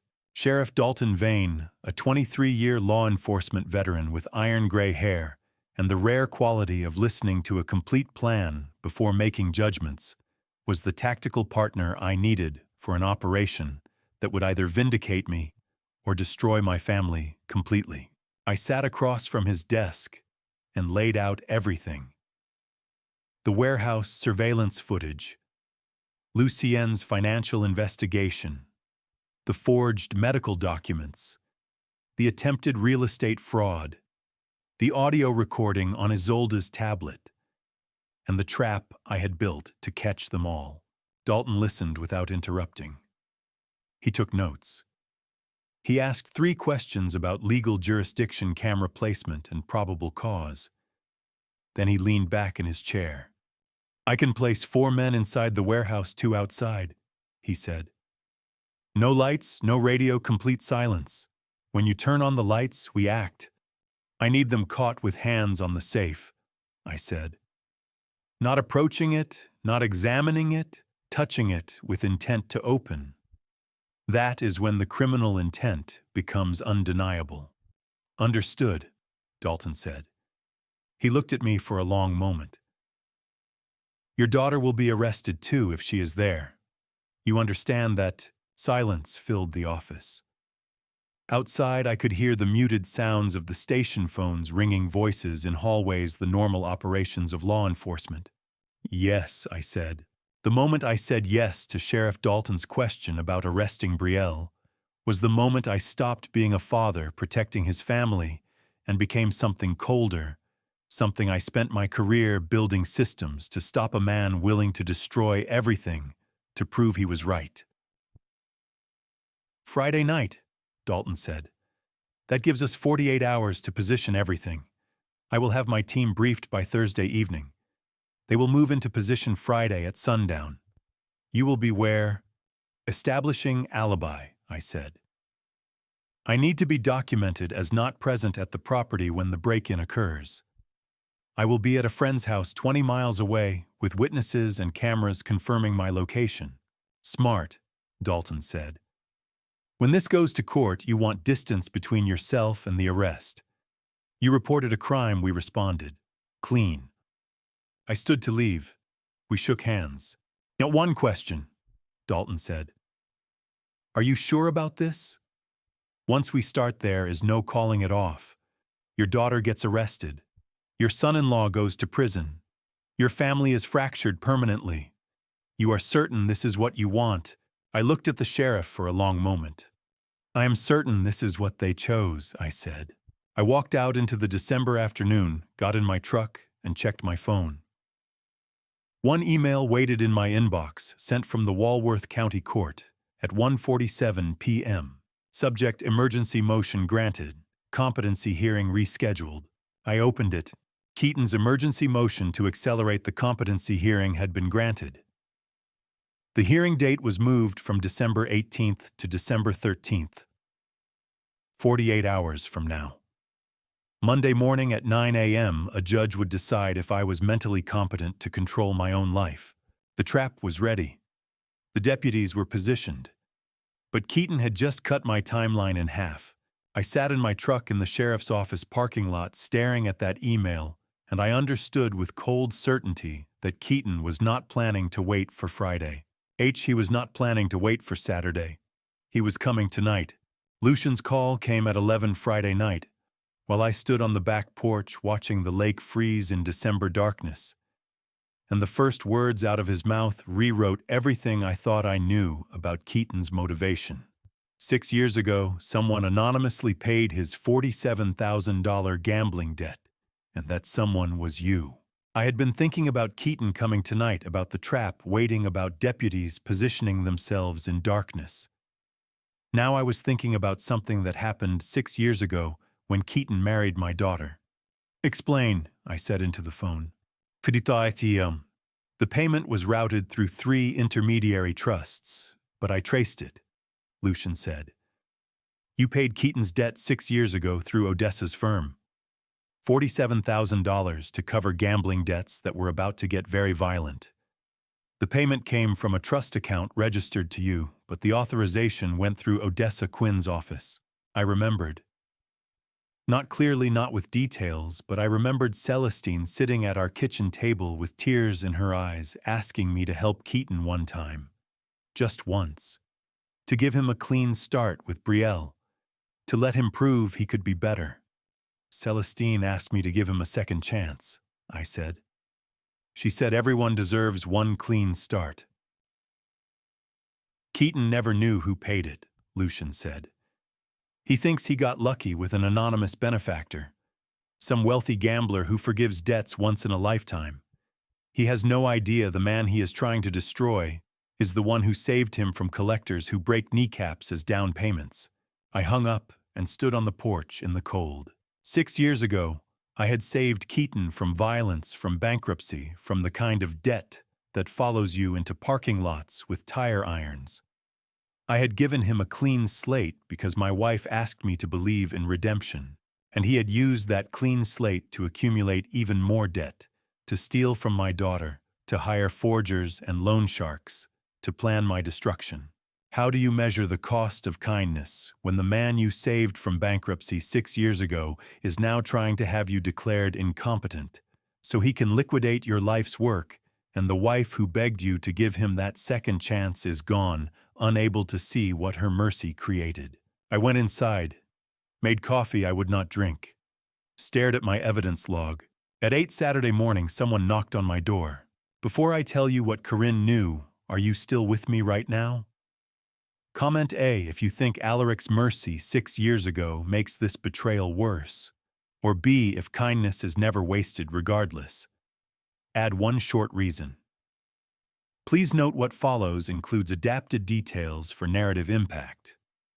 If that's not for you, feel free to stop here.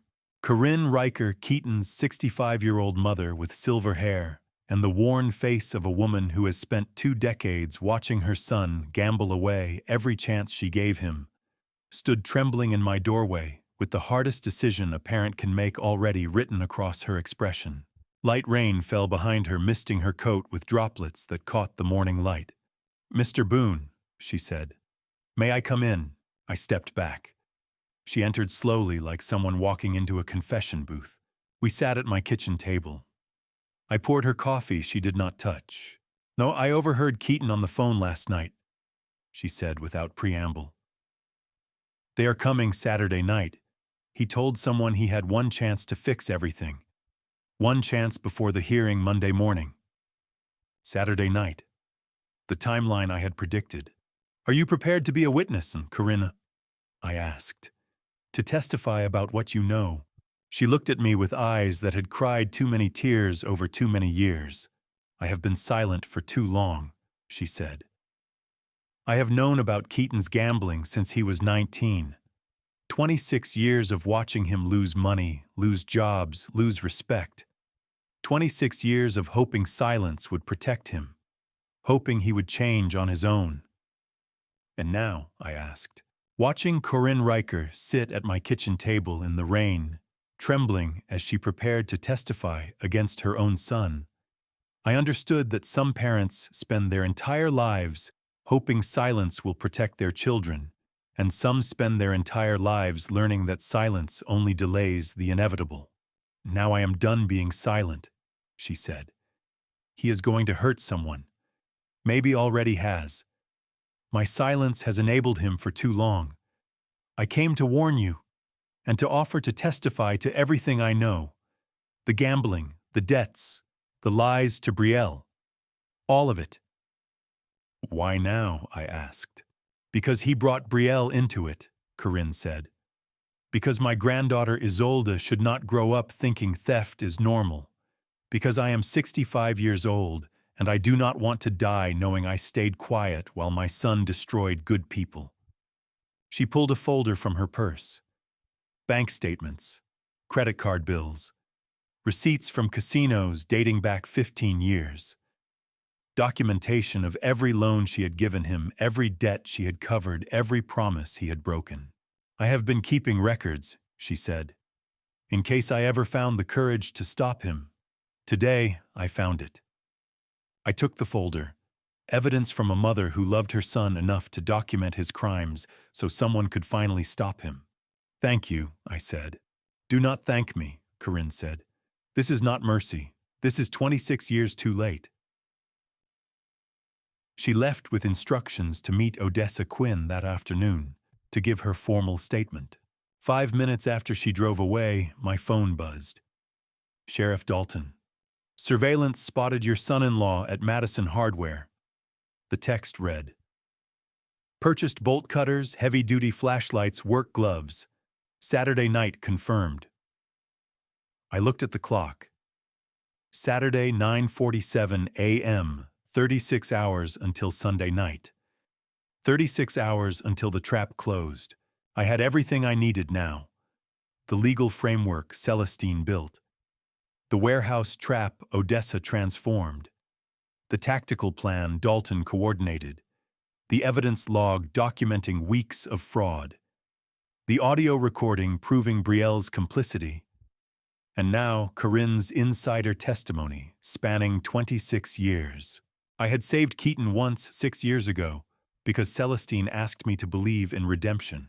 Now I was going to destroy him because he proved redemption was wasted on people who mistake mercy for weakness. What I did not know yet was that Keaton had one more move planned, one that would force me to choose between justice and protecting Isolde. Keaton Riker stood in Garrick Thorne's suburban garage Friday afternoon with $30,000 in cash and a phone containing a recording that could destroy the locksmith's second chance at life. 24 hours remained until tomorrow night's warehouse operation. Garrick stared at the banded stacks on his workbench, his weathered hands trembling slightly. I told you Wednesday I couldn't help. I'm done with that life. You're done when I say you're done. Keaton's voice carried the casual cruelty of someone who'd never faced real consequences. 30,000 for 3 hours of work. That's 10 grand an hour, Garrick. Better than any legitimate job you'll ever get with your record. I watched from my truck 2 blocks away, Lucian's surveillance feed streaming to my tablet. The private investigator had placed audio devices in Garrick's garage Thursday night, anticipating this exact confrontation. I served 3 years because of you. Garrick's jaw clenched. You promised the job was clean. You promised no one would get hurt. Ancient history. Keaton waved dismissively. This is different. We're just moving some equipment. The old man won't even be there. Lucian had briefed me on Keaton's strategy appeal to greed. First, then deploy the real leverage if the target resisted. I watched Garrick shake his head, watched him step back from the money. That's when Keaton pulled out his phone. Before you get righteous, listen to this. He pressed play, and a conversation I'd never heard before filled the garage, Garrick's voice unmistakable from what sounded like a phone call recorded months ago. Yeah, I can get into anything. Commercial grade, residential, even some safes if the model's right. I've done work the parole board doesn't know about. Cash jobs, no questions asked. That's how I've been making ends meet since I got out. Another voice responded, asking for specifics. Garrick, thinking he was talking to a potential client, had detailed illegal locksmith work he'd performed in the 18 months since his release violations that would send him back to prison for the remainder of his original sentence plus additional time. Keaton had posed as a criminal, seeking services, had recorded everything, and had waited until this moment to weaponize the evidence. "Hi, you son of a..." Garrick lunged forward, but Keaton held up the phone like a shield. "Copies in 3 places," Keaton said calmly. "You touch me, they go straight to the cops. You refuse this job, same result. You help me tomorrow night, and this recording disappears forever. Your choice, locksmith." I felt my chest tighten watching this. Garrick Thorne had made mistakes both 8 years ago and more recently, but he'd been trying to rebuild.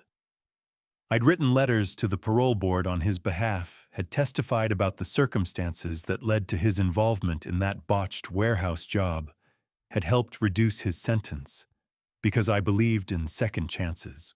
Keaton was systematically destroying that redemption, turning it into leverage for his own fraud. The architecture of Keaton's scheme resembled a circuit board I'd once designed for a security system, redundant pathways, fail-safes, at every junction, each component serving multiple functions. His mother would provide emotional credibility at the competency hearing. Brielle would supply intimate details about my supposed decline. Garrick would handle physical access to the warehouse. Dr. Ellison's refusal had been anticipated and planned around. Every element interconnected, every backup in place. Except Keaton hadn't accounted for the fact that I designed the circuit board he was trying to hack. Garrick's shoulders sagged. "What exactly do you need me to do?" Keaton smiled, and I wanted to reach through the screen and tear that expression off his face. "Tomorrow night, 9 o'clock, you meet us at the warehouse on Clemens Road. There's a reinforced door my father-in-law installed, commercial-grade deadbolt, the kind you specialized in before your unfortunate incarceration. You open it, we move some equipment, you leave with $30,000 and a clean slate.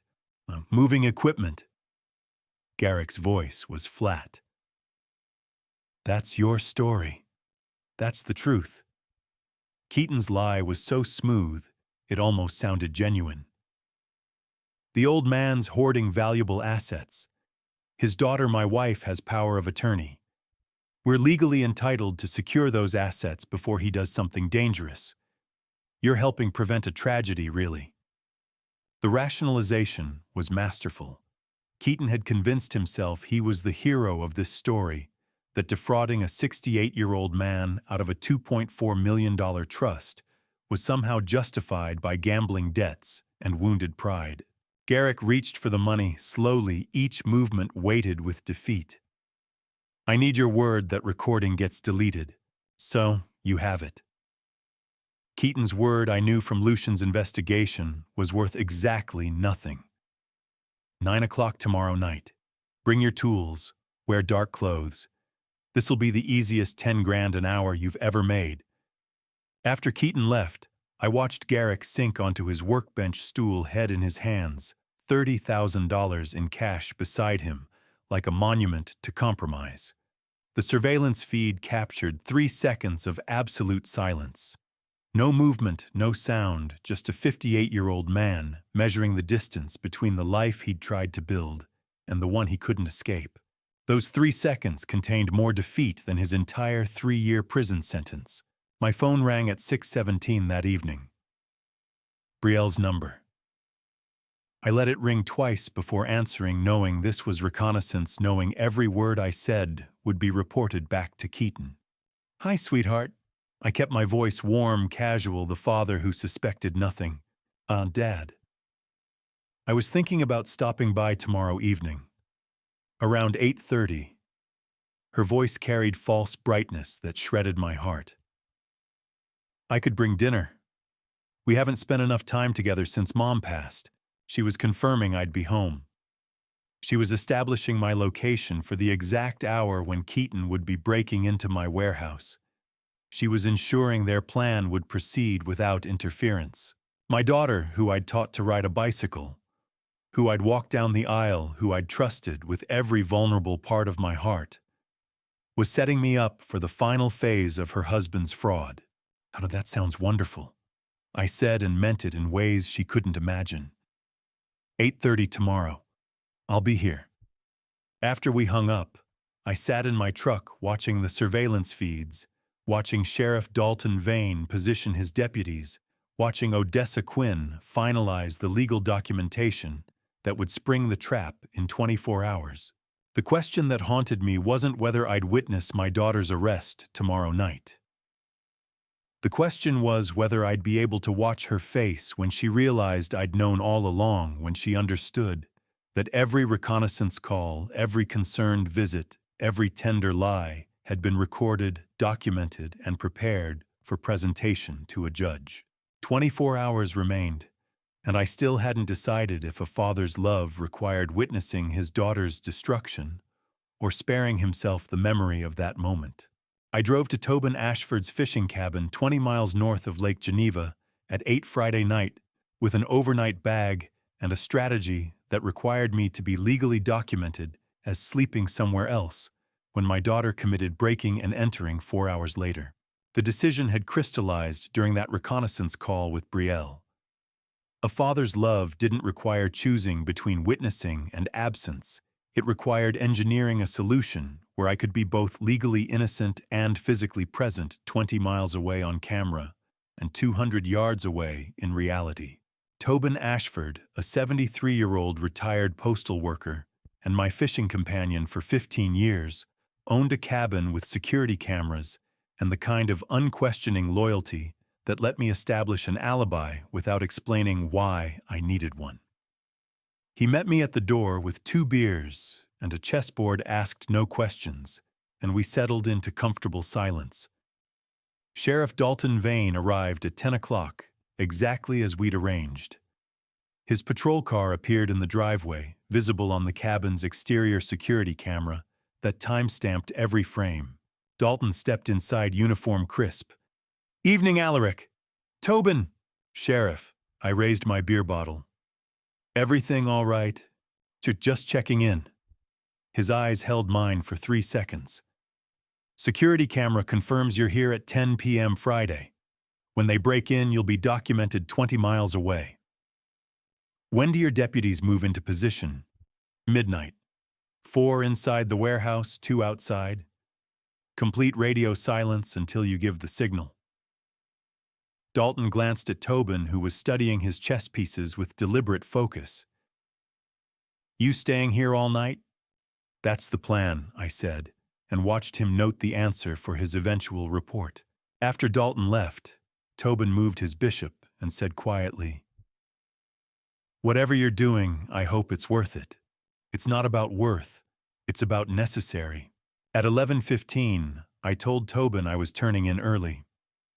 I went to the guest bedroom and sat on the edge of the bed with my tablet on my knees, Dalton's live surveillance feed already loaded.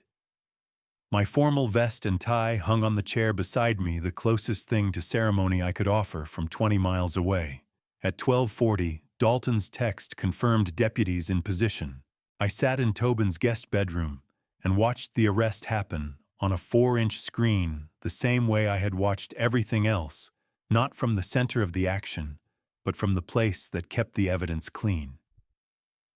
Through night vision binoculars, I watched Dalton's deputies move into position 4, slipping through the side entrance, using keys I'd provided to, taking positions behind storage containers in the yard. At 1:15, Lucian's text arrived. 3 minutes out. Garrick driving, Brielle passenger seat, Keaton back seat.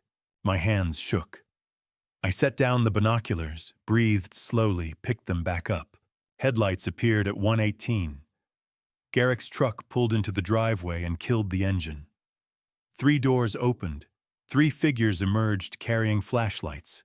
Keaton moved ahead with false confidence. Brielle followed 2 steps behind, her posture tense.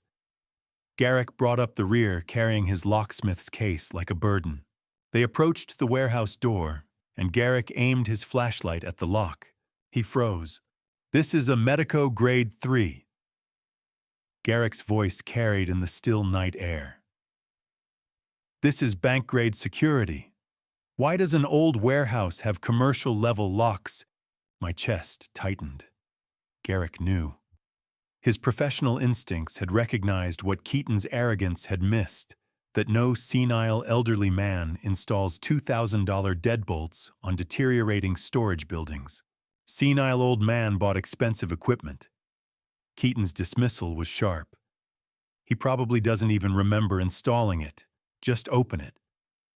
Garrick stood motionless for 5 seconds, flashlight beam steady on the lock that announced trap as clearly as a sign. Then he set down his case and pulled out his tools.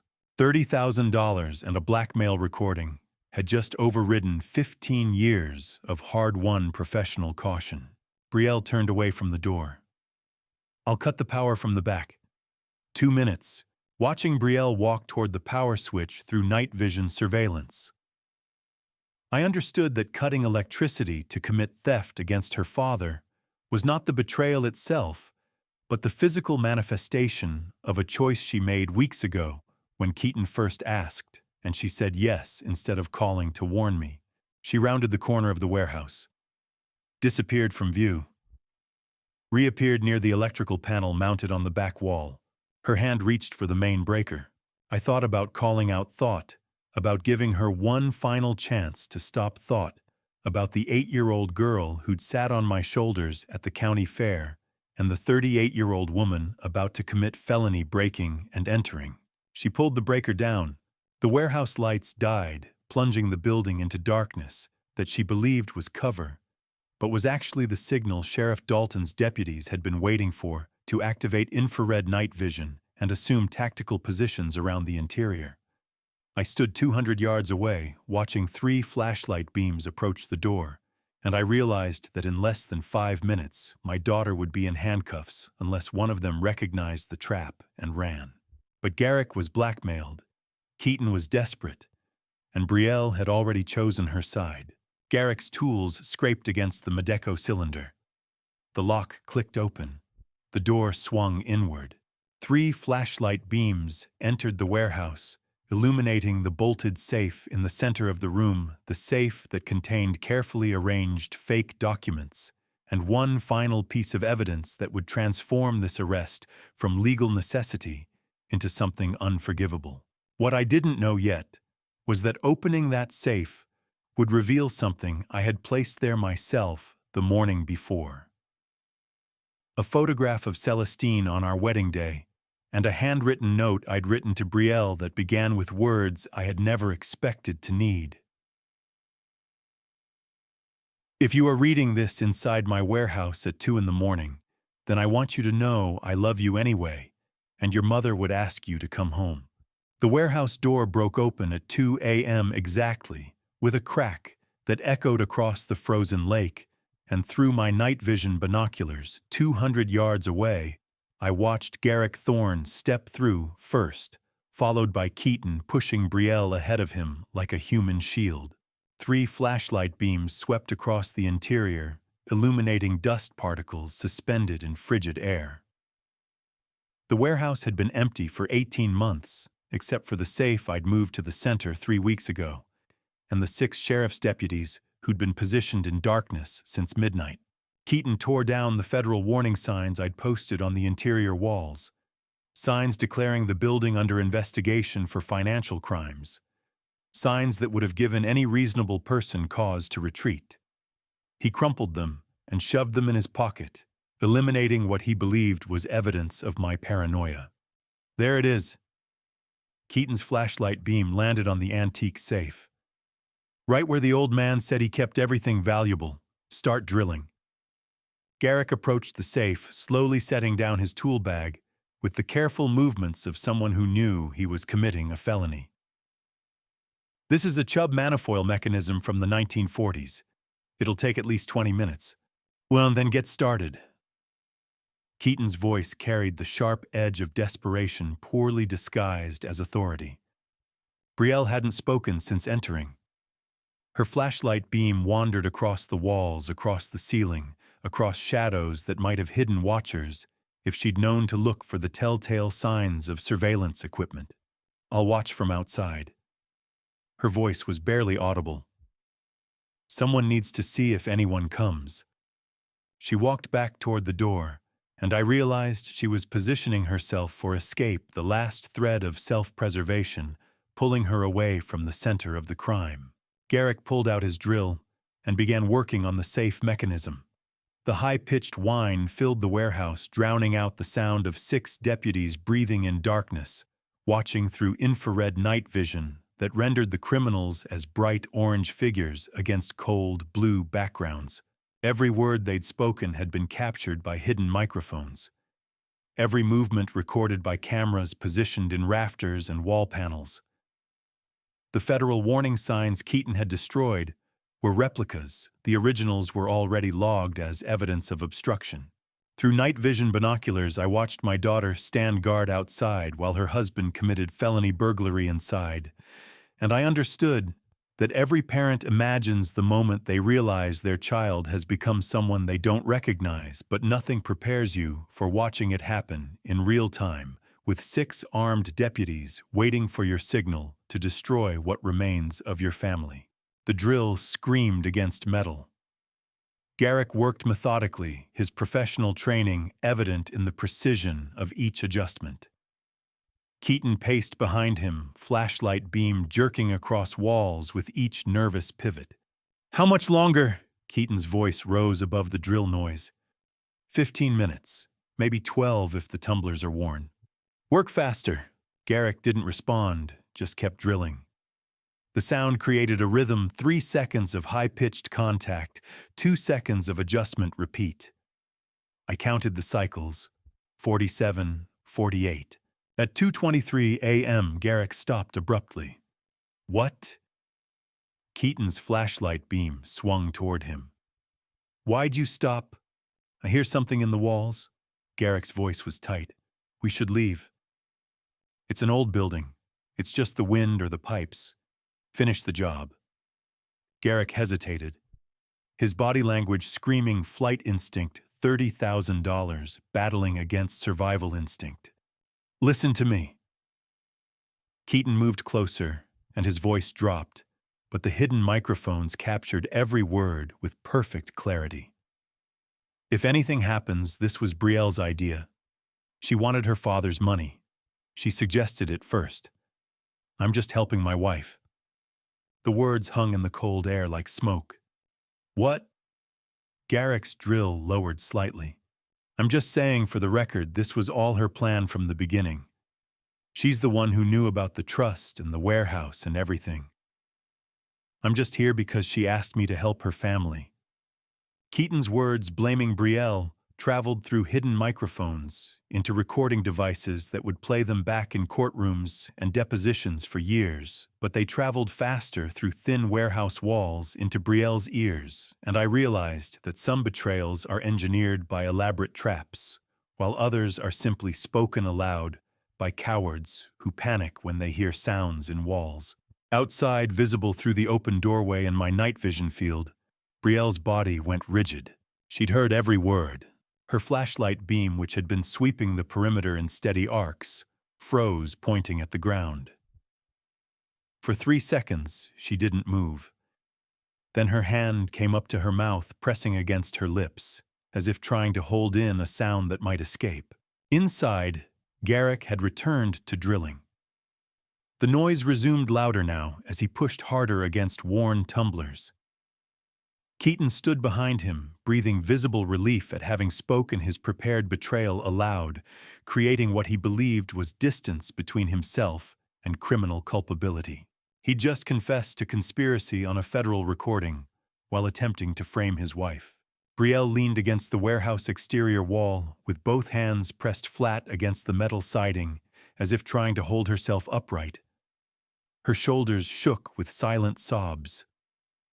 The surveillance audio later showed that she made no sound, no cry, no gasp, no word, just the quiet devastation of understanding that the man she'd chosen over her father, the man she'd helped commit fraud, the man she'd betrayed her family to protect, had prepared to sacrifice her the moment circumstances threatened him. The drill pitch changed. Garrick was breaking through the final tumbler mechanism. Almost there, he said, and I heard victory in his voice, the criminal's relief at nearly completing the crime. I raised my phone. Sheriff Dalton's number already loaded, my thumb hovering over the send button that would activate the warehouse lights and announce the arrest. Through my binoculars, I saw Brielle still pressed against the wall, crying silently, while her husband inside continued working to open the safe that would reveal not just evidence of embezzlement, but carefully organized files proving I'd been planning this trap for 2 years. When Garrick opened that safe, Brielle would see through the doorway what was inside, and she would understand exactly how long her father had been waiting for this moment. Garrick Thorne stood abruptly at 2:31 a.m. and shined his flashlight toward the ceiling corner, where an infrared camera lens reflected back at him like a predator's eye. And in that instant, the 58-year-old locksmith understood that the old man everyone called senile had built the most perfect trap he had ever seen. Cameras. Garrick's voice went flat. His flashlight beam swept to the other corners, finding 3 more lenses. Motion sensors. The beam dropped to floor level, illuminating thin wires running along the perimeter. This is a trap. Everything is a trap. Keaton's flashlight jerked upward, found the cameras jerked back to Garrick. Impossible! That old man isn't capable of... Do you know who designed the State Federal Bank security system in 2003? Garrick's flashlight beam froze on the camera lens. His voice dropped to something barely audible. I know this setup. I know these sensors. I spent 3 years in prison because of a system exactly like this one. He turned to Keaton slowly. Who owns this property? Keaton stared at him. Some old man named Boone. Why does it... Garrick closed his eyes. Alaric Boone. You know him. He's the reason I only served 3 years instead of 8.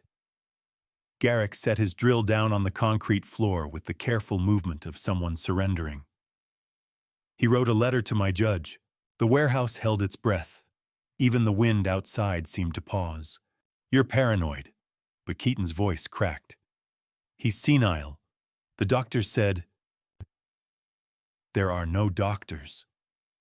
Garrick's realization came in pieces, each one clicking into place with the precision of tumbler mechanisms he'd spent his life manipulating. The professional-grade lock, the bolted safe positioned for optimal camera coverage, the federal warning signs you tore down that documented your obstruction. This isn't an old man protecting assets. This is a security engineer documenting crimes. From my position in the tree line 200 yards away, I watched Garrick understand what Keaton's arrogance had prevented him from seeing, that underestimating your opponent's capability is the fatal flaw every security system exploits. I pressed send on my phone. The warehouse exploded into light. Halogen floods mounted in the rafters activated simultaneously, transforming the dark building into brightness harsh as daylight. Keaton and Garrick froze, their flashlight beams suddenly irrelevant against illumination designed to eliminate every shadow. The halogen floods activated simultaneously. Standing in the center of the room, exactly 20 feet behind the open safe, was Odessa Quinn holding a laptop displaying evidence files. Beside her, Sheriff Dalton Vane with his hand resting on his holster. Dr. Mira Ellison with medical documentation. Ingrid Vale clutching Celestine's diary. Corinne Riker with her head bowed. 6 deputies emerged from positions along the walls. I was not there in person. I had kept my distance, my alibi clean, my legal position unimpeachable. But Dalton carried a printed photograph of me, a formal portrait taken the morning before, and he set it on top of the safe when the lights came on, so the first thing Keaton saw when the room went bright was my face looking back at him. Dalton's voice carried through the live audio feed on my tablet 20 miles away. Mr. Riker, this facility belongs to Alaric Boone. He says hello. Every security system I'd designed in 42 years operated on one principle: give the target what they think they want until they commit fully to taking it. Then reveal that what they wanted never existed, and what they took was their own freedom. And watching Keaton's face as the lights came on was watching that principle achieve perfect execution. Dalton's voice carried through the warehouse speakers, playing a pre-recorded message I had prepared 3 days earlier.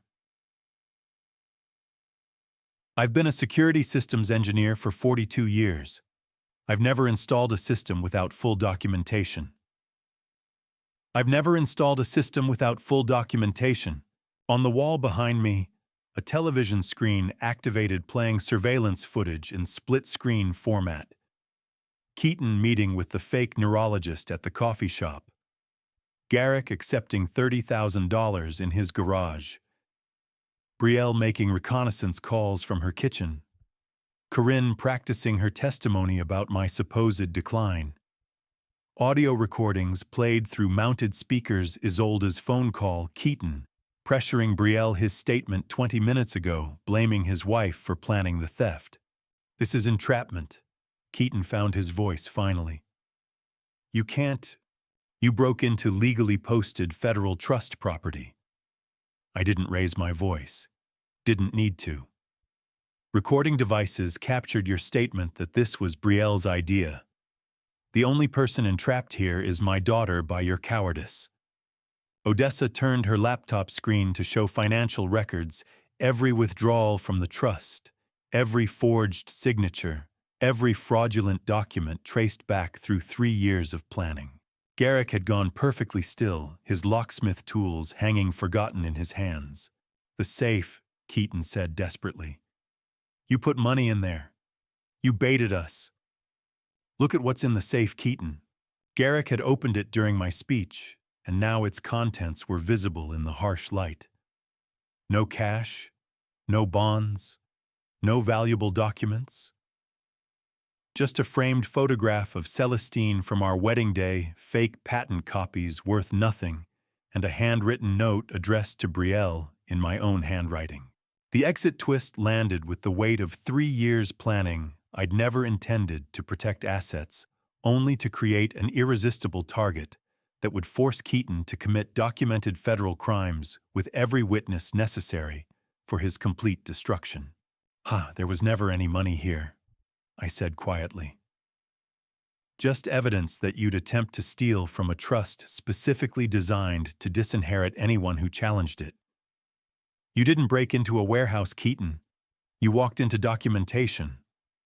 I sat in that warehouse in my best suit, surrounded by lawyers and law enforcement and evidence of 3 weeks of surveillance, and I understood that I'd completely destroyed my son-in-law utterly and guaranteed my daughter would spend years in prison, which meant the only victory I'd achieved was proving I could sacrifice everything I loved to be right." Corinne Riker stepped forward, her voice barely audible. "I'm sorry. He's my son, but I'm sorry for what he did to you." Sheriff Dalton moved toward Keaton and Garrick. "You have the right to remain silent. Anything you say can and will." "And wait." Keaton's eyes locked on something behind me. "Brielle, tell them. Tell them this was your idea. Tell them I was just helping you." I turned in my chair. Brielle stood silhouetted in the warehouse doorway, her face illuminated by the harsh lights that revealed tear tracks on her cheeks, and an expression I'd never seen before, something past grief, past anger, into territory that had no name. Odessa turned her laptop again, cueing the audio file where Keaton blamed Brielle for everything. 47 minutes of you pressuring her to participate," Odessa said, "followed by your statement claiming it was her plan from the beginning." Keaton looked past me toward Brielle, and he opened his mouth to say something that would either be confession or accusation. What I didn't know yet was that Brielle had already made her choice, and it was neither the one Keaton expected nor the one I hoped for. Sheriff Dalton finished handcuffing Garrick Thorne at 2:41 a.m. and began escorting him toward the warehouse door, but then stopped and asked a question that would transform a simple arrest into a moral reckoning that had been 20 years in the making. "Garrick Thorne, in 2004, you were arrested for breaking into State Federal Bank." Dalton's voice carried the formal tone of testimony. "Do you remember who designed the system that caught you?" Garrick went still between 2 deputies. "Do you know who wrote the letter to the judge requesting sentence reduction from 8 years to 3 years? Dalton glanced back at me. "That same person." Garrick turned slowly.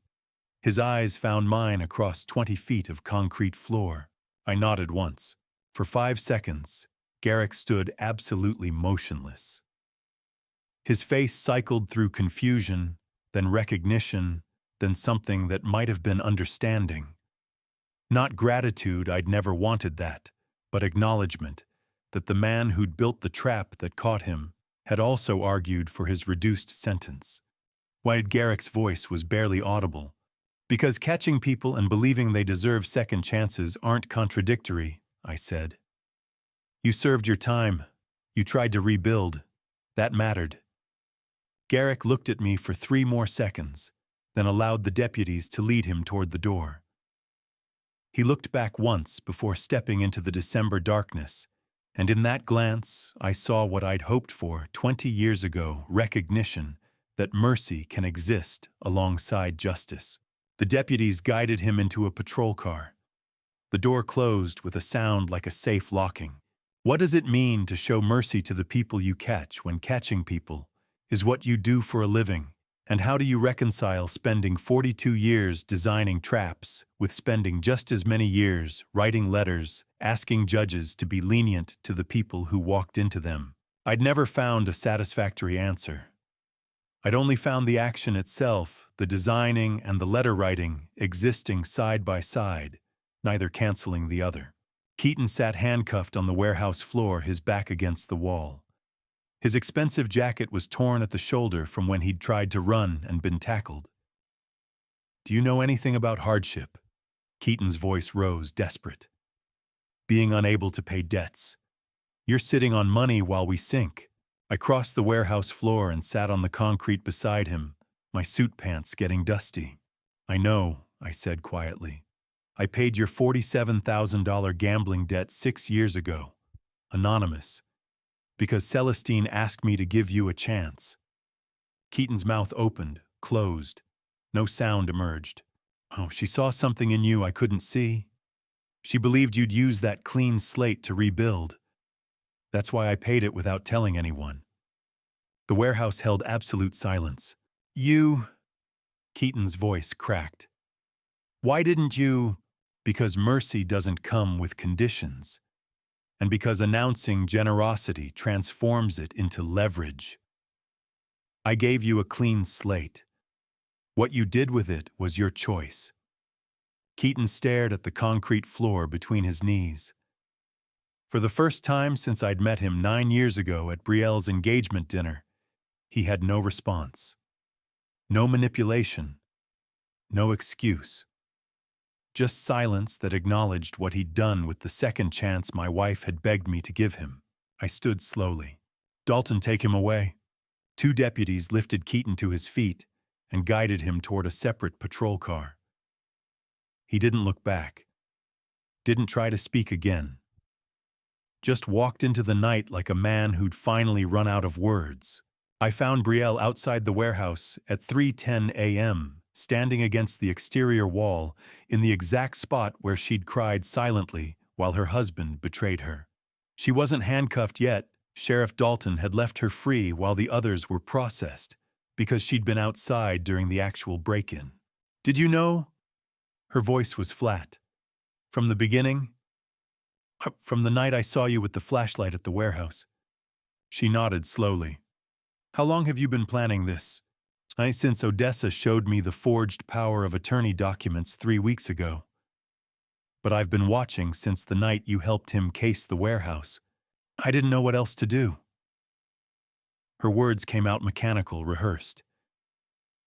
"He said we'd lose everything. He said you'd be better off in managed care. He made it sound like we were helping you. You'll be arrested and may face charges. Odessa will try to mitigate the consequences. But I can't stop it." A police officer approached a young woman with gentle hands, who handcuffed Brielle with her wrists in front, rather than behind a small mercy Sheriff Dalton had authorized. She guided Brielle toward a waiting patrol car, reading Miranda rights in a quiet voice. Watching my daughter walk toward the police car, with her hands handcuffed in front, because Dalton allowed that small dignity, I understood that I'd achieved every strategic objective I'd planned, destroyed the man who'd tried to destroy me and protected the trust from fraud. But the cost was watching the person I loved most walk away without looking back, because looking back would have broken us both. Brielle never turned. Never glanced over her shoulder. Never offered a final word or gesture. She stepped into the patrol car and stared straight ahead while the officer closed the door. Some family betrayals create distances too painful to bridge with eye contact or final words. Sometimes the only way to survive being arrested by your own father's trap is to keep walking forward without acknowledging what you're leaving behind. The police cars pulled away at 3:17 a.m., with red and blue lights painting the frozen lake in colors that reminded me of Isolde's painting. I stood alone in the warehouse doorway with Odessa and Dr. Mira gathering evidence behind me, I had won completely, which meant I'd also lost everything that mattered. The competency hearing scheduled for Monday morning would rule me mentally fit to control my own life at the exact moment when I no longer had a family to share that life with. What I didn't know yet was that Brielle had asked Odessa a question in the police car that would change the resolution I thought I'd achieved. 6 weeks after the warehouse arrest, I sat in Walworth County Courthouse watching Judge Helena Blackwell deliver sentences that would determine whether the trap I built had created justice or simply revenge dressed in legal proceedings. Judge Helena Blackwell, a 30-year veteran of Walworth County Criminal Court, with a reputation for balancing punishment with rehabilitation, presided over the trial with the kind of measured wisdom that recognized when justice required both accountability and mercy. The courtroom was half empty. Keaton sat at the defense table flanked by his public defender, his expensive suits replaced by county jail orange. Garrick sat 2 rows back, already convicted through a cooperation plea. Brielle sat alone in the 3rd row on the opposite side, her elementary school teacher clothes looking worn after 6 weeks of legal proceedings. I sat in the back corner where I could see everyone without being seen. Keaton Riker, you are sentenced to 7 years in state prison, without possibility of parole on 4 felony counts: armed burglary, real estate fraud, destruction of trust documents, and falsification of medical records. Judge Blackwell's voice carried no emotion, just the weight of law applied to documented crimes.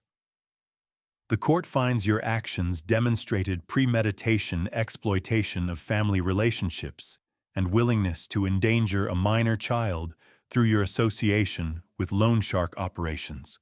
Keaton stood motionless as 2 bailiffs moved toward him. No final speech. No protest. Just the mechanical compliance of a man who'd run out of angles.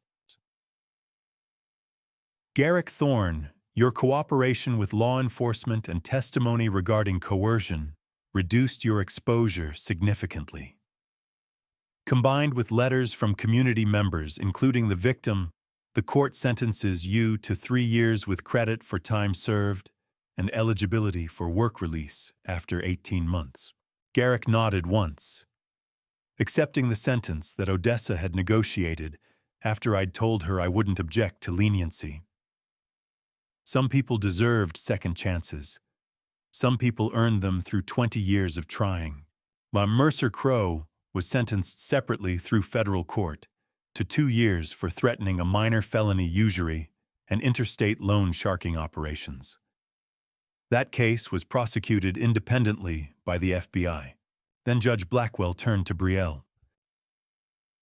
Brielle Boone Riker. This court has reviewed extensive evidence of psychological manipulation, financial coercion, and documented patterns of domestic control. While you participated in criminal conspiracy, the evidence shows you were manipulated by your husband over a period of years.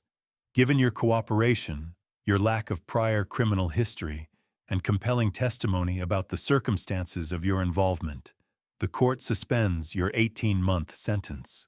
Odessa had spent 2 weeks presenting evidence of coercive control, Keaton's recorded statement, blaming Brielle before she could speak financial records, proving he had hidden their true debt level from her testimony, from Brielle's therapist documenting patterns of psychological manipulation spanning 4 years, and the audio from Isolde's tablet, showing Brielle actively questioning the plan and being overridden at every point.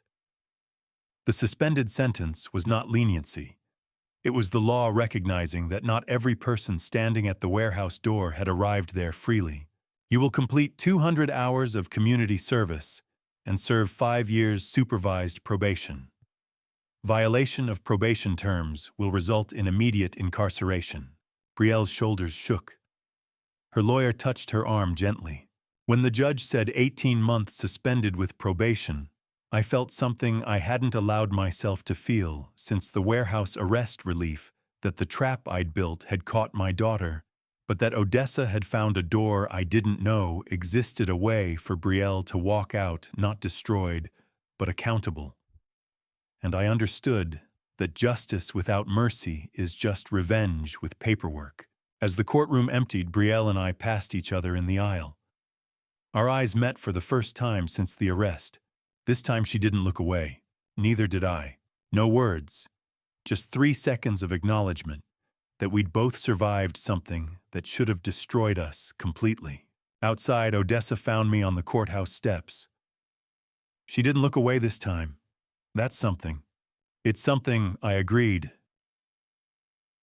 There's more, Odessa said. Come to my office tomorrow. There's something Brielle needs to receive and something you need to understand. The next morning, I sat in Odessa's small conference room while she handed Brielle an envelope that had been stored in her office safe for 3 years. Your mother left this with me before she died. She gave specific instructions to deliver it only when you needed it most. Odessa's voice was gentle. I believe that time is now. Through the conference room window, I watched Brielle open the envelope with trembling hands. Watched her unfold pages written in Celestine's careful cursive. Watched her face cycle through confusion, then grief, then something that might have been hope. Odessa stepped out of the conference room and closed the door, giving Brielle privacy. She sat beside me in the waiting area. What does it say? I asked quietly. Celestine knew Alaric. She knew about Keaton's gambling long before she died. She knew he'd eventually pressure Brielle into something desperate. The letter acknowledges that Brielle will make a wrong choice once. Odessa pulled out a photocopy she'd made for legal records and read aloud. Odessa had made one photocopy of the letter for legal records. She showed me the opening line, just the first sentence, before resealing it. It starts with, I know you will make a wrong choice once. She folded the copy and slid it back into the folder. The rest was between Celestine and her daughter. I won't read it aloud, but I will tell you this your wife knew, and she forgave Brielle before the crime ever happened. My vision blurred. I blinked hard, but tears came anyway, the first I'd allowed since the arrest. How does a wife prepare for every contingency her husband might face years after her death? And how does a man who spent 42 years engineering security systems realize that his wife was quietly engineering something far more sophisticated, a framework not for catching criminals, but for saving daughters who become them? She left the letter 3 years ago with specific instructions. Odessa continued. She knew Alaric. She prepared for this. While you were building your trap to catch Keaton, she was building a bridge to bring Brielle back. I sat in that office chair and cried for the wife who'd been wiser than me, for the daughter who'd gotten a second chance I thought I'd destroyed, and for the realization that I'd spent 6 weeks believing I'd won when really Celestine had been winning all along. Through the conference room window, I watched Brielle fold the letter carefully and press it against her chest. Odessa touched my shoulder. The competency hearing was dismissed 3 weeks ago as obviously frivolous. You own your life again, Alaric. The question is what you'll do with it. I had built the perfect trap. I had caught everyone who'd conspired against me. I had protected every asset and proven my mental fitness. But Celestine had built something better, a path back from destruction, a letter that acknowledged mistakes without condemning the person who made them, a framework that caught people at their worst and showed them how to reach their best. What I didn't know yet was that Brielle had one more decision to make, and it would determine whether Celestine's letter was prophecy or just hope. 3 weeks after the trial, my daughter arrived at my lakeside cabin door on a winter afternoon, holding Isolde's painting of 2 people with flashlights, and the first snow of the year fell between us like a curtain I could pull aside or let remain closed forever. Brielle's decision had been made. She was here. She stood on the porch in a gray wool coat, dusted with snowflakes, her hands gripping the painting's frame so tightly her knuckles showed white. Isolde bounced beside her mittened hands, catching snowflakes. I don't know where to begin, Brielle said finally, her voice barely audible over the wind coming off the frozen lake. I looked at the painting she held, the watercolor Isolde had created of two figures with flashlights approaching a building, the painting that had hung in their kitchen and served as evidence that an 8-year-old child had witnessed her parents casing my warehouse. The painting that prosecutors had photographed and catalogued and presented in court. Brielle had brought it back to me not as apology, but as acknowledgement. She was not pretending the betrayal hadn't happened. She was holding the proof of it in her hands and standing at my door anyway. That transformed the painting from evidence into something else entirely, a symbol that reconciliation begins not with forgetting, but with facing exactly what you did. "Now come in," I said, stepping back to widen the doorway. "You don't have to apologize today. Just come inside today." Isolde didn't wait for her mother's permission. She darted past me into the cabin, her winter boots tracking snow across hardwood floors. "Grandpa, I brought you my painting, the one you saw before." Her voice carried the uncomplicated joy of a child who didn't fully understand why 6 months had passed without seeing her grandfather, who only knew that the absence had ended and the familiar cabin smelled like wood smoke and the hot chocolate Grandpa always made. Brielle remained frozen at the threshold. 1 foot on the porch, 1 foot hovering above the cabin floor. I understood that hesitation. She was testing whether crossing this threshold meant forgiveness or simply a temporary truce. She was calculating whether her father would use this visit as leverage or accept it as the fragile beginning it was. "Brielle," I said quietly, "come inside, it's cold." She took 1 step forward, then another. Crossed the threshold with the careful movements of someone walking across ice that might crack.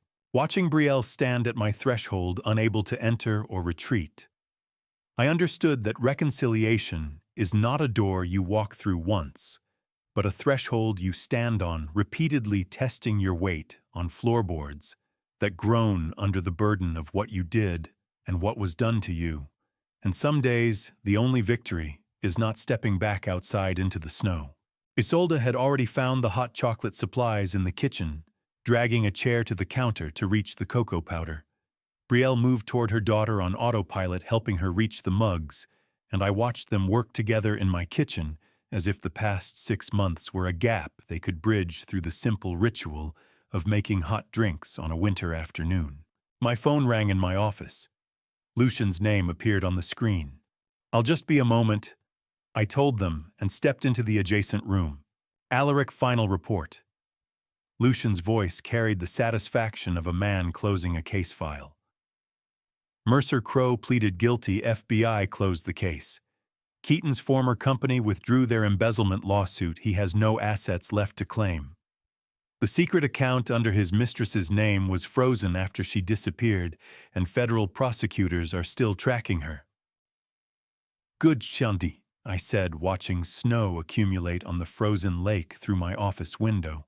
"We'd one final detail: your security system patent renewed for 15 years. Valuation came back at $1.8 million. Your financial advisor called my office by mistake. I told them to contact you directly."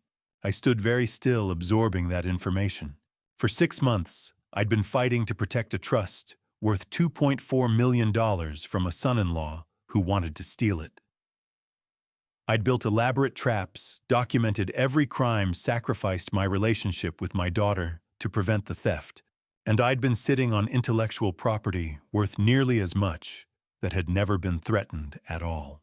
Lucian's report listed every subplot, resolved every antagonist sentenced or disappeared, every financial detail accounted for with the precision of a man closing a case file.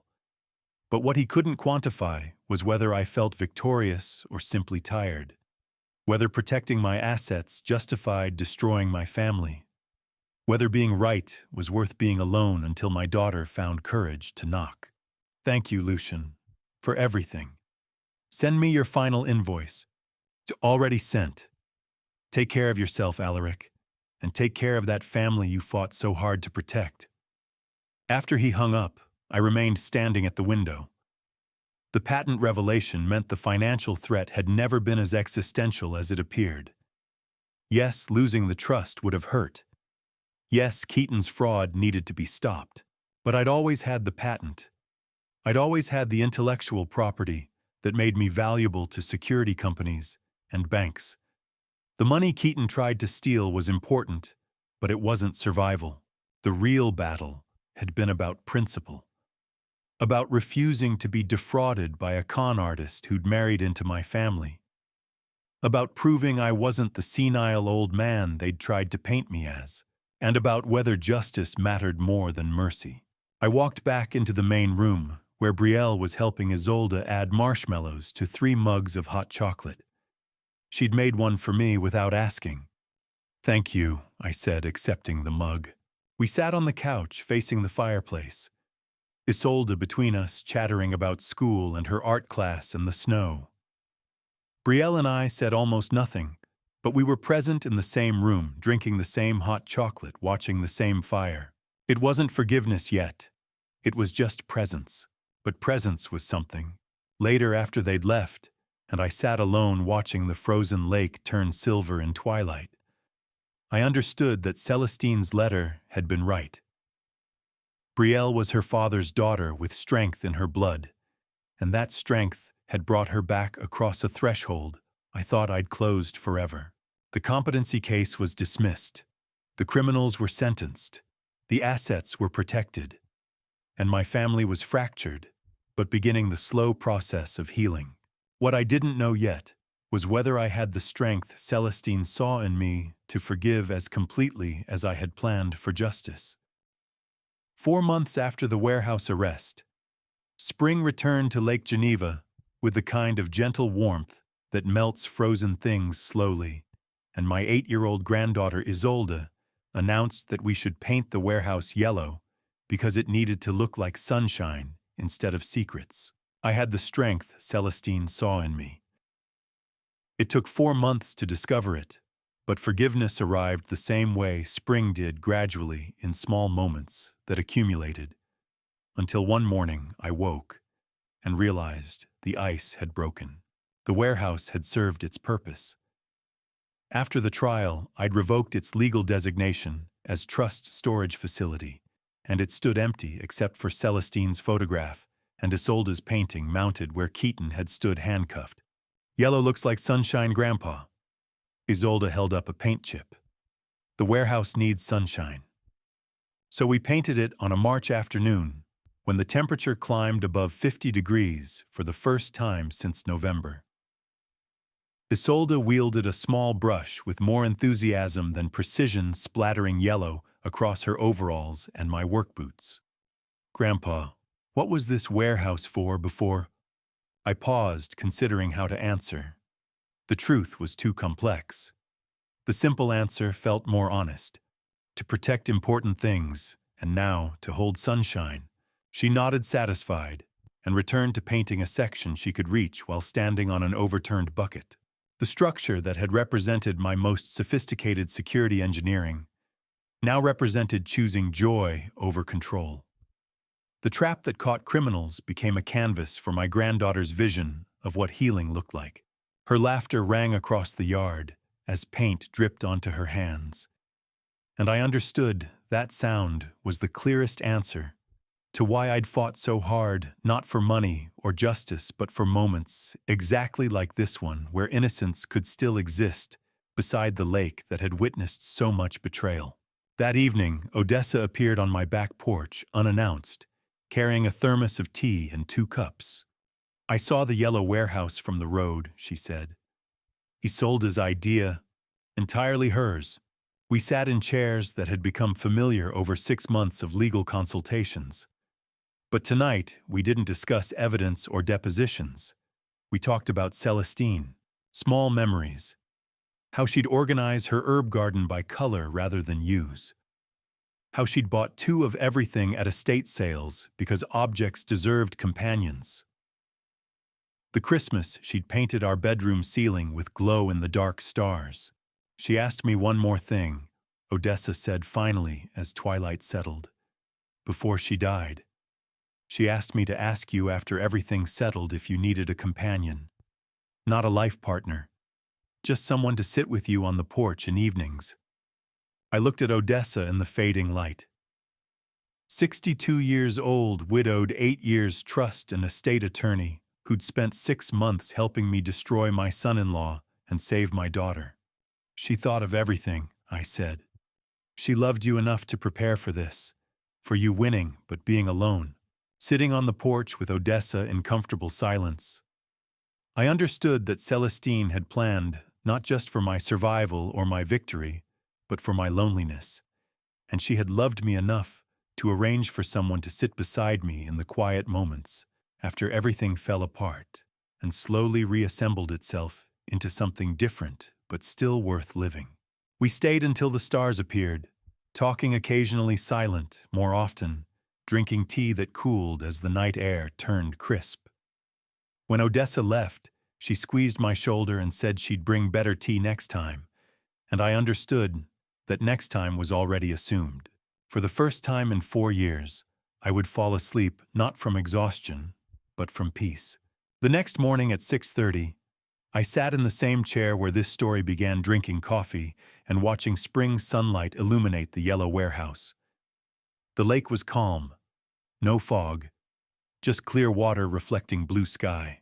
I pulled Celestine's silver pocket watch from my pocket, returned from police evidence 3 months ago, still stopped at the moment she died. For 4 months, I'd carried it the same way I'd carried grief, keeping it close but hidden. This morning, I placed it on the table in front of me in direct sunlight. The watch sat there, not ticking, frozen at 2:17 p.m. But the morning continued around it. Birds called, the lake warmed, the yellow warehouse held light instead of evidence. I remembered her voice from our last coherent conversation. This watch is not broken, just waiting. The watch sitting in sunlight stopped at the exact moment Celestine died. But the morning continued around it, the lake warmed under spring sun, the yellow warehouse held light instead of evidence. And I realized that time doesn't fix what breaks, but it does teach you that broken things can still mark the moments that matter if you stop hiding them in your pocket and let them rest where sunlight reaches. Some things never really stop. They're just waiting until the right time to continue. Brielle would visit this afternoon with Isolde. They came twice a week now, slowly rebuilding what we'd fractured. We didn't talk about the warehouse arrest or the trial or Keaton serving 7 years in prison. We talked about Isolde's art class and Brielle's students and whether the dock needed repairs. Small conversations, patient rebuilding. The kind of healing that happens in moments too quiet to notice until you look back and realize the distance you've traveled. I sat in the same chair where this story began, drinking the same coffee at the same hour, but the man sitting there was not the same. Neither was the lake before me or the warehouse behind me or the family slowly knitting itself back together. Celestine's watch waited in the sunlight, not broken but patient, and I understood finally that the greatest security system I ever engineered was not the one that caught criminals, but the one my wife built to catch me when I fell, to hold me when I won too completely, and to ensure that after all the traps closed and all the sentences were served, I would still have reasons to wake at 6:30 and watch the sun rise over water that forgives everything winter does to it. That is all. That is enough. And to you listening to my story, remember this. I spent 6 months planning the perfect trap and caught everyone who betrayed me, but I almost lost what mattered most. This family story taught me that victory isn't just about being right. Don't make my mistake. I was so focused on revenge that I nearly forgot mercy. My wife Celestine knew better. She planned for redemption while I only planned for retribution. The lesson from this family story is simple. You can be right and still be wrong. These grandpa stories about betrayal and healing teach us that justice without mercy is just revenge with paperwork. I believe God allowed this struggle to show me that broken things can heal if you let sunlight reach them. The greatest security wasn't the trap I built to catch criminals, but the framework my wife built to ensure I wouldn't end up alone after winning too completely. That's wisdom I wish I'd understood sooner. If this story resonated with you, I'd love to hear your thoughts in the comments. Have you ever faced betrayal from someone you trusted? Share these grandpa stories with someone who might need to hear them.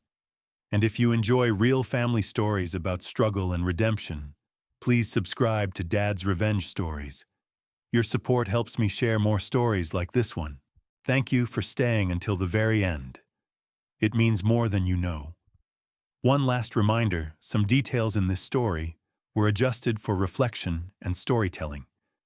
What matters most is the lesson it carries, and I hope it stays with you.